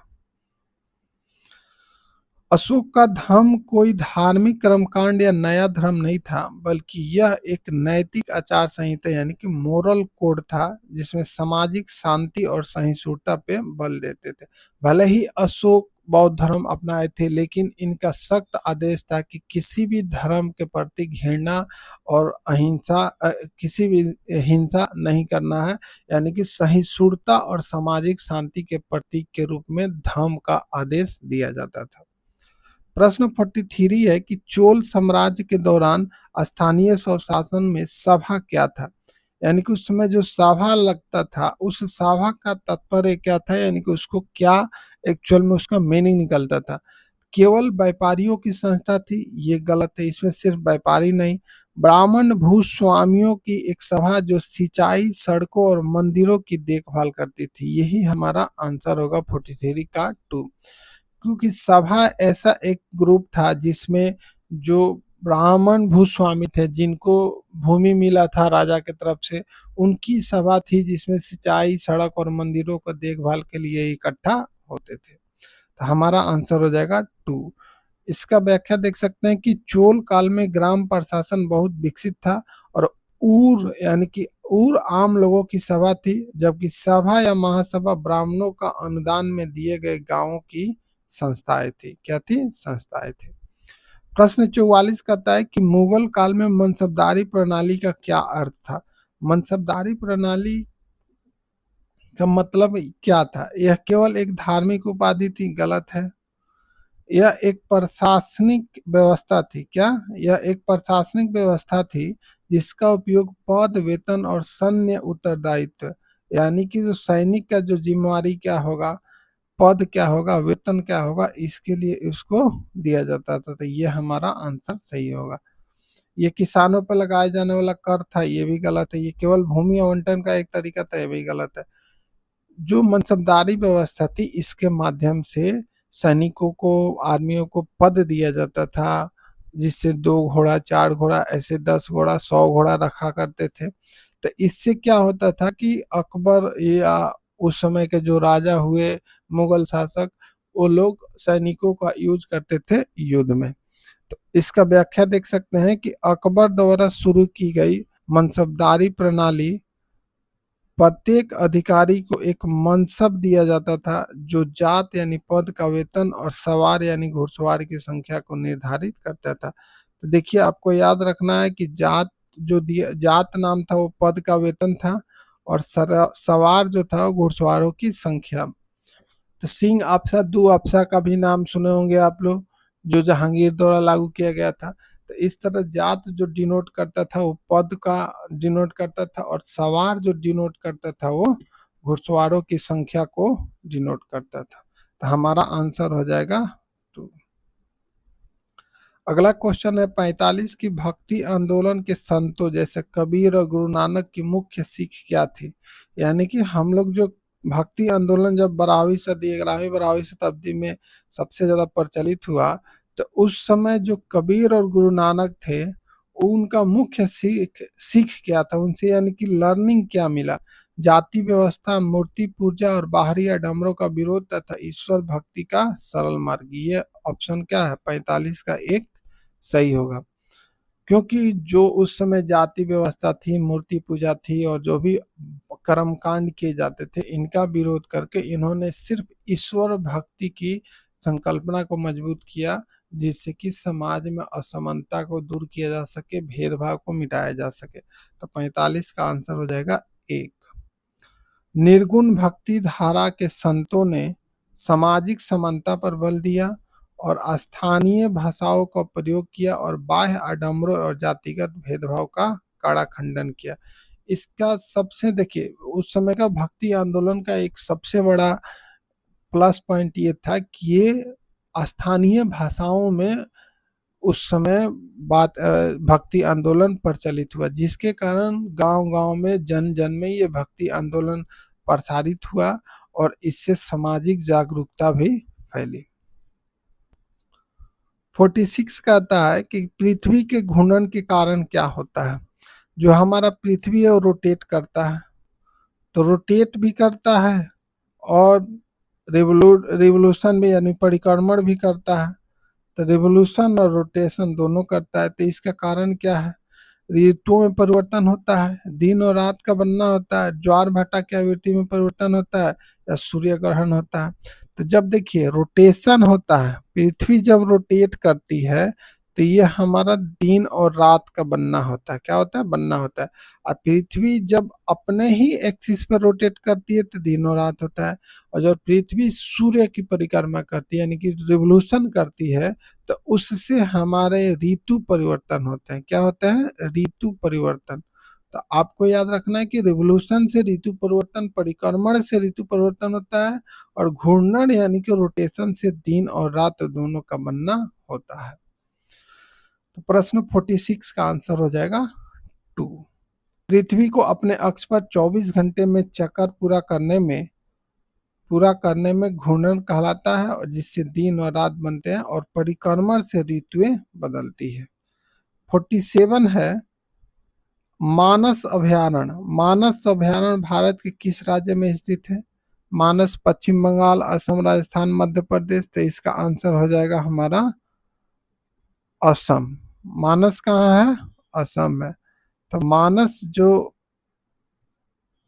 अभयारण्य है वो कहाँ है? असम में। आपको कमेंट करके बताना है कि असम में जो बाढ़ आया है अभी फिलहाल में, उस बाढ़ का मुख्य कारण क्या माना जाता है, जो सबसे ज्यादा सुटेबल कारण हो सकता है। ऐसे भी आपको क्वेश्चन पूछ सकता है और ये भी पूछ सकता है कि ब्रह्मपुत्रा में जो बाढ़ आने, पानी जो ज्यादा से ज्यादा बढ़ जाता है, इसका मुख्य कारण क्या है? क्या माइनिंग उसका कारण है कि बाहरी नदियां उसमें सील्ट लगा के जमा करती, ये उसका कारण है? इस तरह के आपसे क्वेश्चन भी पूछा जा सकता है। तो व्याख्या में देखिए कि मानस राष्ट्रीय उद्यान असम में स्थित यूनेस्को के प्राकृतिक विश्व धरोहर स्थल, बाघ अभयारण्य और हाथी आरक्षित क्षेत्र है। 48 है कि अमेजन बेसिन किस प्रकार के जलवायु के लिए जाना जाता है? आपको पता है अमेजन बेसिन कहाँ है? तो आपको अभी बीच में हम बताए थे कि ये कौन सा अमेरिका है? ये है हमारा साउथ अमेरिका। क्या है? South America. साउथ अमेरिका में जो ब्राजील है, ब्राजील देश जो है वो इस एरिया में है। और लगभग 9 देश ऐसे हैं जो अमेजन के जंगल में, अमेजन का जो जंगल है वो 9 देशों में फैला हुआ है। तो अमेजन बेसिन का बात हो रहा है, यहाँ जंगल का बात नहीं हो रहा है। तो अमेजन बेसिन का मतलब कि जो अमेजन रिवर है, अमेजन रिवर के आसपास में जो भी क्षेत्र होंगे उनको अमेजन बेसिन के रूप में जाना जाएगा, अमेजन बेसिन के रूप में जाना जाएगा। तो अमेजन बेसिन का जलवायु कैसा? अत्यधिक ठंडी जलवायु, भूमध्य सागरीय जलवायु, या शुष्क मरुस्थलीय जलवायु, या भूमध्य सागरीय जलवायु? बताइए इसका आंसर क्या हो जाएगा? 48 का आंसर हो जाएगा भूमध्य रेखीय जलवायु। अब देखिए भूमध्य सागरीय जलवायु तो होगा नहीं क्योंकि ये इक्वेटर के आसपास में है। अत्यधिक ठंडा जलवायु होगा नहीं, दो ऑप्शन तो ऐसे ही काट लिए। और शुष्क मरुस्थलीय होगा नहीं क्योंकि यहाँ अमेजन का जंगल भी है। तो इसलिए हमारा आंसर होगा भूमध्य रेखीय जलवायु, वर्ष भर गर्म और नम वर्षा होती है। इसीलिए अमेजन को, अमेजन जंगल जो हो, अमेजन बेसिन के साथ साथ अमेजन जंगल को भी जान लीजिए, अमेजन जंगल को लंग्स ऑफ अर्थ बोला जाता है, यानी कि पृथ्वी का फेफड़ा बोला जाता है। यानी कि पृथ्वी पे जो ऑक्सीजन का उपलब्धि होती है वो अमेजन जंगल भी बहुत मात्रा में प्रोवाइड कराता है। अमेजन बेसिन भूमध्य रेखा के पास स्थित है और जहां वर्ष भर तापमान उच्च रहता है और लगभग प्रतिदिन दोपहर बाद भारी वर्षा होती है। क्वेश्चन नंबर 49 है कि भारत में सदाबहार वन एवरग्रीन फॉरेस्ट मुख्य रूप से कहाँ पाए जाते हैं? अब सदाबहार वन वो वन होते हैं जो हर सालों भर हरे भरे दिखाई देते हैं। आपको कमेंट करके बताना है क्या सदाबहार वन में पत्ते नहीं गिरते हैं, पतझड़ नहीं होता है? अभी इसका ऑप्शन देखिए, थार मरुस्थल, पश्चिमी घाट या उत्तर पूर्वी राज्य और अंडमान निकोबार द्वीप समूह, लद्दाख और पंजाब के मैदान। तो आप बताइए सदाबहार वन तो वही होंगे जहां बारिश होगी ज्यादातर। देखिए क्वेश्चन को करने का तरीका है, आप जो भी कंसेप्ट जानते हैं उसी से आप क्वेश्चन कर सकते हैं, लेकिन आपको अप्रोच करने आना चाहिए कि किस तरह हम क्वेश्चन को अप्रोच करें ताकि ऑप्शन को हटा के हम सही ऑप्शन चूज कर सकें। देखिए जहाँ फॉरेस्ट एवरग्रीन फॉरेस्ट होगा वहाँ ऑब्वियस सी बात है कि बारिश ज़्यादा होनी चाहिए। तो बारिश आप बताइए क्या लद्दाख में ज़्यादा होती है, थार में होती है, पंजाब में होती है? तो तीन ऑप्शन तो ऐसे ही कट गए। तो हमारा आंसर क्या हो जाएगा? पश्चिमी घाट। आपको भी पता है कि जून में जब मानसून आती है तो सबसे पहली मानसून जो बरसता है, जिसका सबसे ज़्यादा बारिश होता है, वो वेस्टर्न घाट में होता है। तो इसीलिए जो वेस्टर्न घाट का जो क्षेत्र होगा, उत्तर पूर्वी राज्य का जो क्षेत्र होगा, अंडमान निकोबार द्वीप समूह का जो क्षेत्र होगा, ये क्षेत्र एवरग्रीन फॉरेस्ट के लिए जाने जाते हैं। क्योंकि देखिए ये भारत है, अगर ऐसे हम इसका मैप देखें तो ये भारत है। तो जब ऐसे पौने चलेंगी, पौने जब ऐसे चलती हैं, पौने ऐसे चलती हैं, तो पवन पवन जो चलती हैं,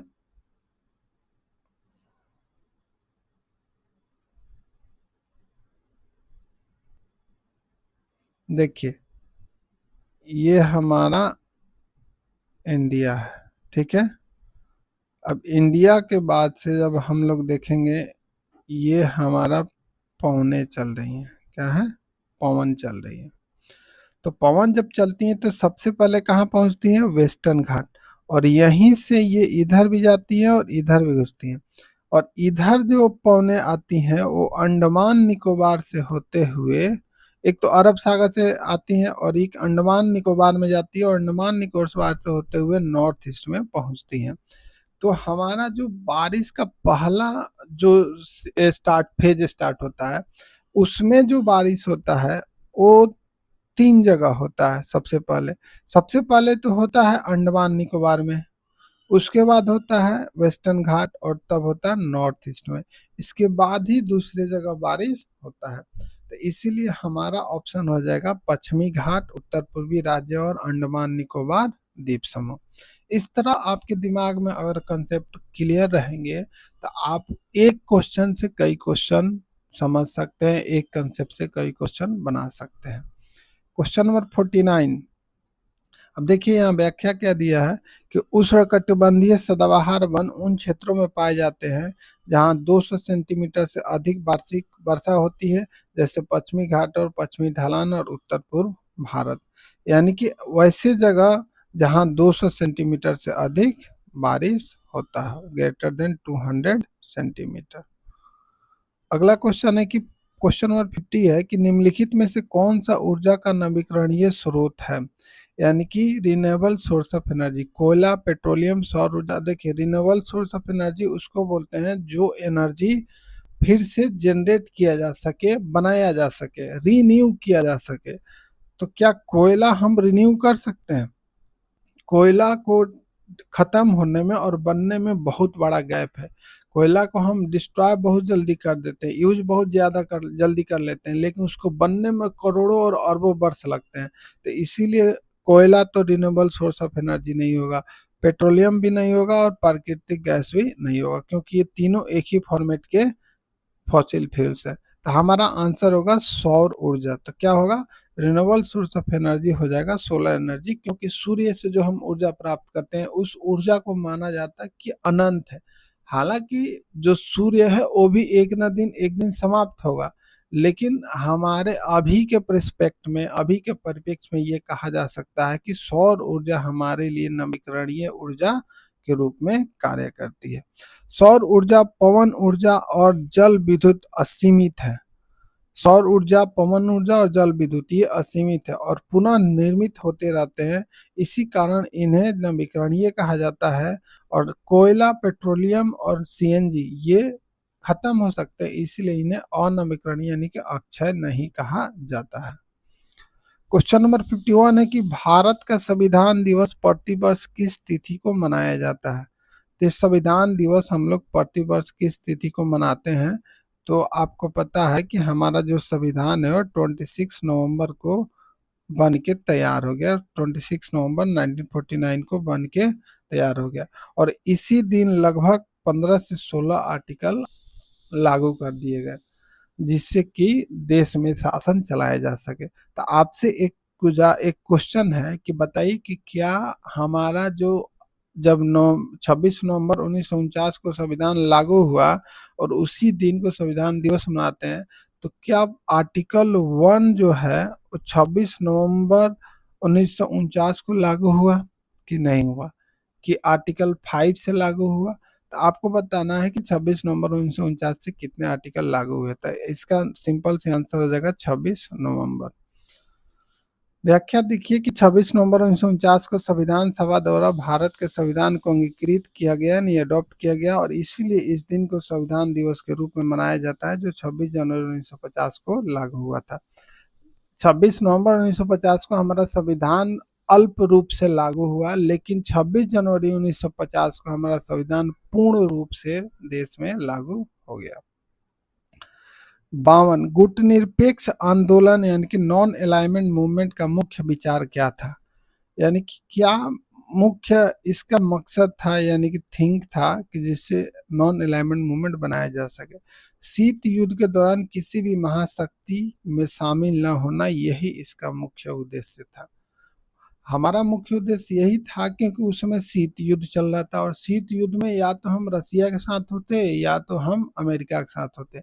तो हमारे जो महापुरुष थे, हमारे जो नेता थे, उनके दूरदर्शी सोच के कारण नॉन अलाइनमेंट मूवमेंट बनाया गया, ताकि हम एक तीसरी दुनिया के लोगों के रूप में जाने जाएं। और इसलिए आज इंडिया एक न्यूट्रल देश के रूप में कार्य करता है, जिससे हमारे आर्थिक हित होती है, सामरिक हित होती है, उन्हीं से हम संबंध को मजबूत करते रहते हैं। इसीलिए हम लोग अमेरिका से संबंध बनाते हुए रसिया से भी बनाए हुए हैं। इसका कारण है कि इसके पीछे हमारा जो विचार है, हमारा जो थिंकिंग है, वो नॉन अलाइनमेंट मूवमेंट से भी प्रोत्साहित होता है। तो आंसर 52 का हो जाएगा 1। भारत के जवाहरलाल नेहरू, मिस्र के नासिर और यूगोस्लाविया के टिटो ने शीत युद्ध के दौरान नए स्वतंत्र देश में एक स्वतंत्र विदेश नीति अपनाई थी। तो आपको याद रखना है कि जो एनएएम है, नॉन अलाइनमेंट मूवमेंट है, इनमें 3 नेताओं का सबसे ज्यादा योगदान था, नेहरू और मिस्र के नासिर और यूगोस्लाविया के टिटो। क्वेश्चन नंबर 53 है कि भारतीय न्यायपालिका के संदर्भ में अपीलीय क्षेत्राधिकार यानी कि अपीलिएट जुरिडिक्शन का क्या अर्थ है? यह केवल नए मामलों का सुनवाई करता है, निचले न्यायालयों के फैसलों के खिलाफ ऊपरी न्यायालयों में अपील सुनने का अधिकार है, या केवल संसद द्वारा पारित कानूनों पर सलाह देना है और 2 राज्यों के बीच विवादों को हल करना है? ये तो होगा नहीं। अपीलीय क्षेत्राधिकार का मतलब होता है कि ऐसा क्षेत्र अधिकार जो किसी के खिलाफ हो और उसको अपील करने का सुनवाई किया जाता है। मान लीजिए कोई डिस्ट्रिक्ट कोर्ट में केस हार गया, या कोई प्रॉब्लम से उसको हाई कोर्ट में हार हो गई, तो वो अपील करके सुप्रीम कोर्ट में जा सकता है। तो इसका आंसर होगा 53 का 2। व्याख्या देख सकते हैं कि यदि कोई पक्ष निचले न्यायालय में जैसे जिला अदालत या निर्णय से असंतुष्ट है, तो वह उच्च न्यायालय या सर्वोच्च न्यायालय में पुनर्विचार याचिका दायर कर सकता है। 54 है कि समान काम के लिए समान वेतन, equal pay for the equal work का प्रावधान संविधान के किस भाग में शामिल है? यानी कि कौन सा भाग में शामिल है? तो 54 का आंसर क्या होगा बताइए? फंडामेंटल राइट जो है वो 12 से 35 तक है। फंडामेंटल राइट क्या है? 12 से 35 तक, और ये भाग 3 में है। किसमें? भाग 3 में है। और जो हमारा डीपीएसपी है ये भाग 4 में है। किसमें? भाग 4 में। तो इसी में equal pay for equal work का आर्टिकल जोड़ा गया है। मौलिक कर्तव्य इसी का पार्ट है और प्रस्तावना आपको पता है। तो हमारा आंसर हो जाएगा 54 का 2। व्याख्या देख सकते हैं कि संविधान के अनुच्छेद 39D, अनुच्छेद क्या है? 39D, डीपीएसपी के तत्वों के तहत पुरुषों और महिलाओं के दोनों के लिए समान कार्य के लिए समान वेतन सुनिश्चित करने का निर्देश दिया गया है। तो ये आंसर हो जाएगा 39 का डी। 55 है कि संसद में अविश्वास प्रस्ताव यानी कि नो कॉन्फिडेंस मोशन केवल किस सदन में पेश किया जा सकता है? अविश्वास प्रस्ताव से सरकार गिर सकती है। तो सरकार का जो सबसे महत्वपूर्ण अंग होता है वो क्या होता है? लोकसभा। क्या होता है? लोकसभा। क्योंकि लोकसभा से ही सबसे ज्यादा जो लोकसभा का जो सदस्य होते हैं वो प्रत्यक्ष रूप से जनता द्वारा चुने जाते हैं। इसलिए नो कॉन्फिडेंस मोशन हमेशा लोकसभा में पारित किया जाता है।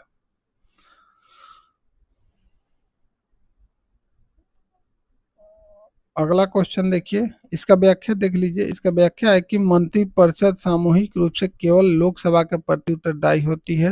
अनुच्छेद 75 का 3 कहता है, अतः अविश्वास प्रस्ताव केवल लोकसभा में लाया जा सकता है। तो आपको याद रखना है कि अनुच्छेद 75 के 3 के तहत ऐसा प्रावधान किया गया है। 56 है कि इतिहास शिक्षा में कालक्रम यानी क्रोनोलॉजी को समझने का सबसे प्रभावी साधन कौन सा है? मानचित्र, समय रेखा, ग्लोब या फ्लोचार्ट? आपको क्रोनोलॉजी समझना है, कालक्रम समझना है कि कब घटना हुई थी, किस घटना के परिप्रेक्ष्य में कौन घटना हुई थी। यानी कि मान लीजिए महात्मा बुद्ध का जन्म हुआ, उसके पहले क्या हुआ, उसके बाद हुआ, ईसा मसीह का जन्म के पहले, ईसा मसीह के जन्म के बाद, ऐसे क्रोनोलॉजी बनाया जाता है। तो इसको अध्ययन करने के लिए हम लोग टाइम लाइन का प्रयोग करते हैं, समय रेखा। आप क्लास 6 का एनसीईआरटी जब पढ़िएगा तो उसमें पहला ही चैप्टर है sources of history and time line of history. तो इससे आपको ध्यान रखना है कि समय रेखा के माध्यम से कालक्रम का हम लोग समझने का प्रभावी साधन देखते हैं। समय रेखा घटनाओं के घटित होने का सही कालक्रम है और उनके बीच समय अंतराल को दृष्टिगत रूप से स्पष्ट करती है। 57 कहता है कि प्राथमिक आंकड़ों यानी कि डाटा का उदाहरण निम्नलिखित में से कौन सा है? प्राथमिक आंकड़ा, जनगणना रिपोर्ट, किसी शोधकर्ता द्वारा स्वयं लिया गया साक्षात्कार यानी इंटरव्यू, पाठ्य पुस्तक में दी गई तालिका या समाचार पत्र का लेख। तो 57 का होगा कि किसी शोधकर्ता द्वारा स्वयं लिया गया साक्षात्कार, इसको बोलते हैं प्राथमिक डाटा। क्या बोलते हैं? प्राथमिक डाटा। व्याख्या देख सकते हैं कि प्राथमिक डेटा वह जानकारी है जिसमें शोधकर्ता स्वयं मूल स्रोत से एकत्र करता है, यानी कि जो ओरिजिनल कंटेंट होता है वो बनाता है, और जैसे साक्षात्कार हो गया, सर्वेक्षण हो गया, प्रत्यक्ष अवलोकन हो गया, वहां जाके जो कंटेंट को तैयार करते हैं। 58 का आंसर, तो 58 क्वेश्चन और 58 देखिए अब, सामाजिक विज्ञान में पोर्टफोलियो का मूल्यांकन का क्या लाभ है? पोर्टफोलियो का मूल्यांकन का मतलब क्या होता है, उससे क्या लाभ होता है? तो 58 का आंसर बताइए। यह केवल छात्र के सबसे खराब कामों का रिकॉर्ड रखता है? नहीं, पोर्टफोलियो जो होगा तो खराब और अच्छा सब काम रखेगा ना। यह समय की एक निश्चित अवधि में छात्र के काम के नमूनों को एकत्र कर उसकी कर्मिक प्रगति को दर्शाता है। हाँ, ये कथन सही है, क्योंकि ये बताता है कि कोई एक छात्र किसी निश्चित समय में अपने परफॉर्मेंस को किस तरह सुधारा है या बिगाड़ा है। इस तरह की इसके क्रमिक प्रगति को दर्शाने के लिए पोर्टफोलियो का यूज किया जाता है।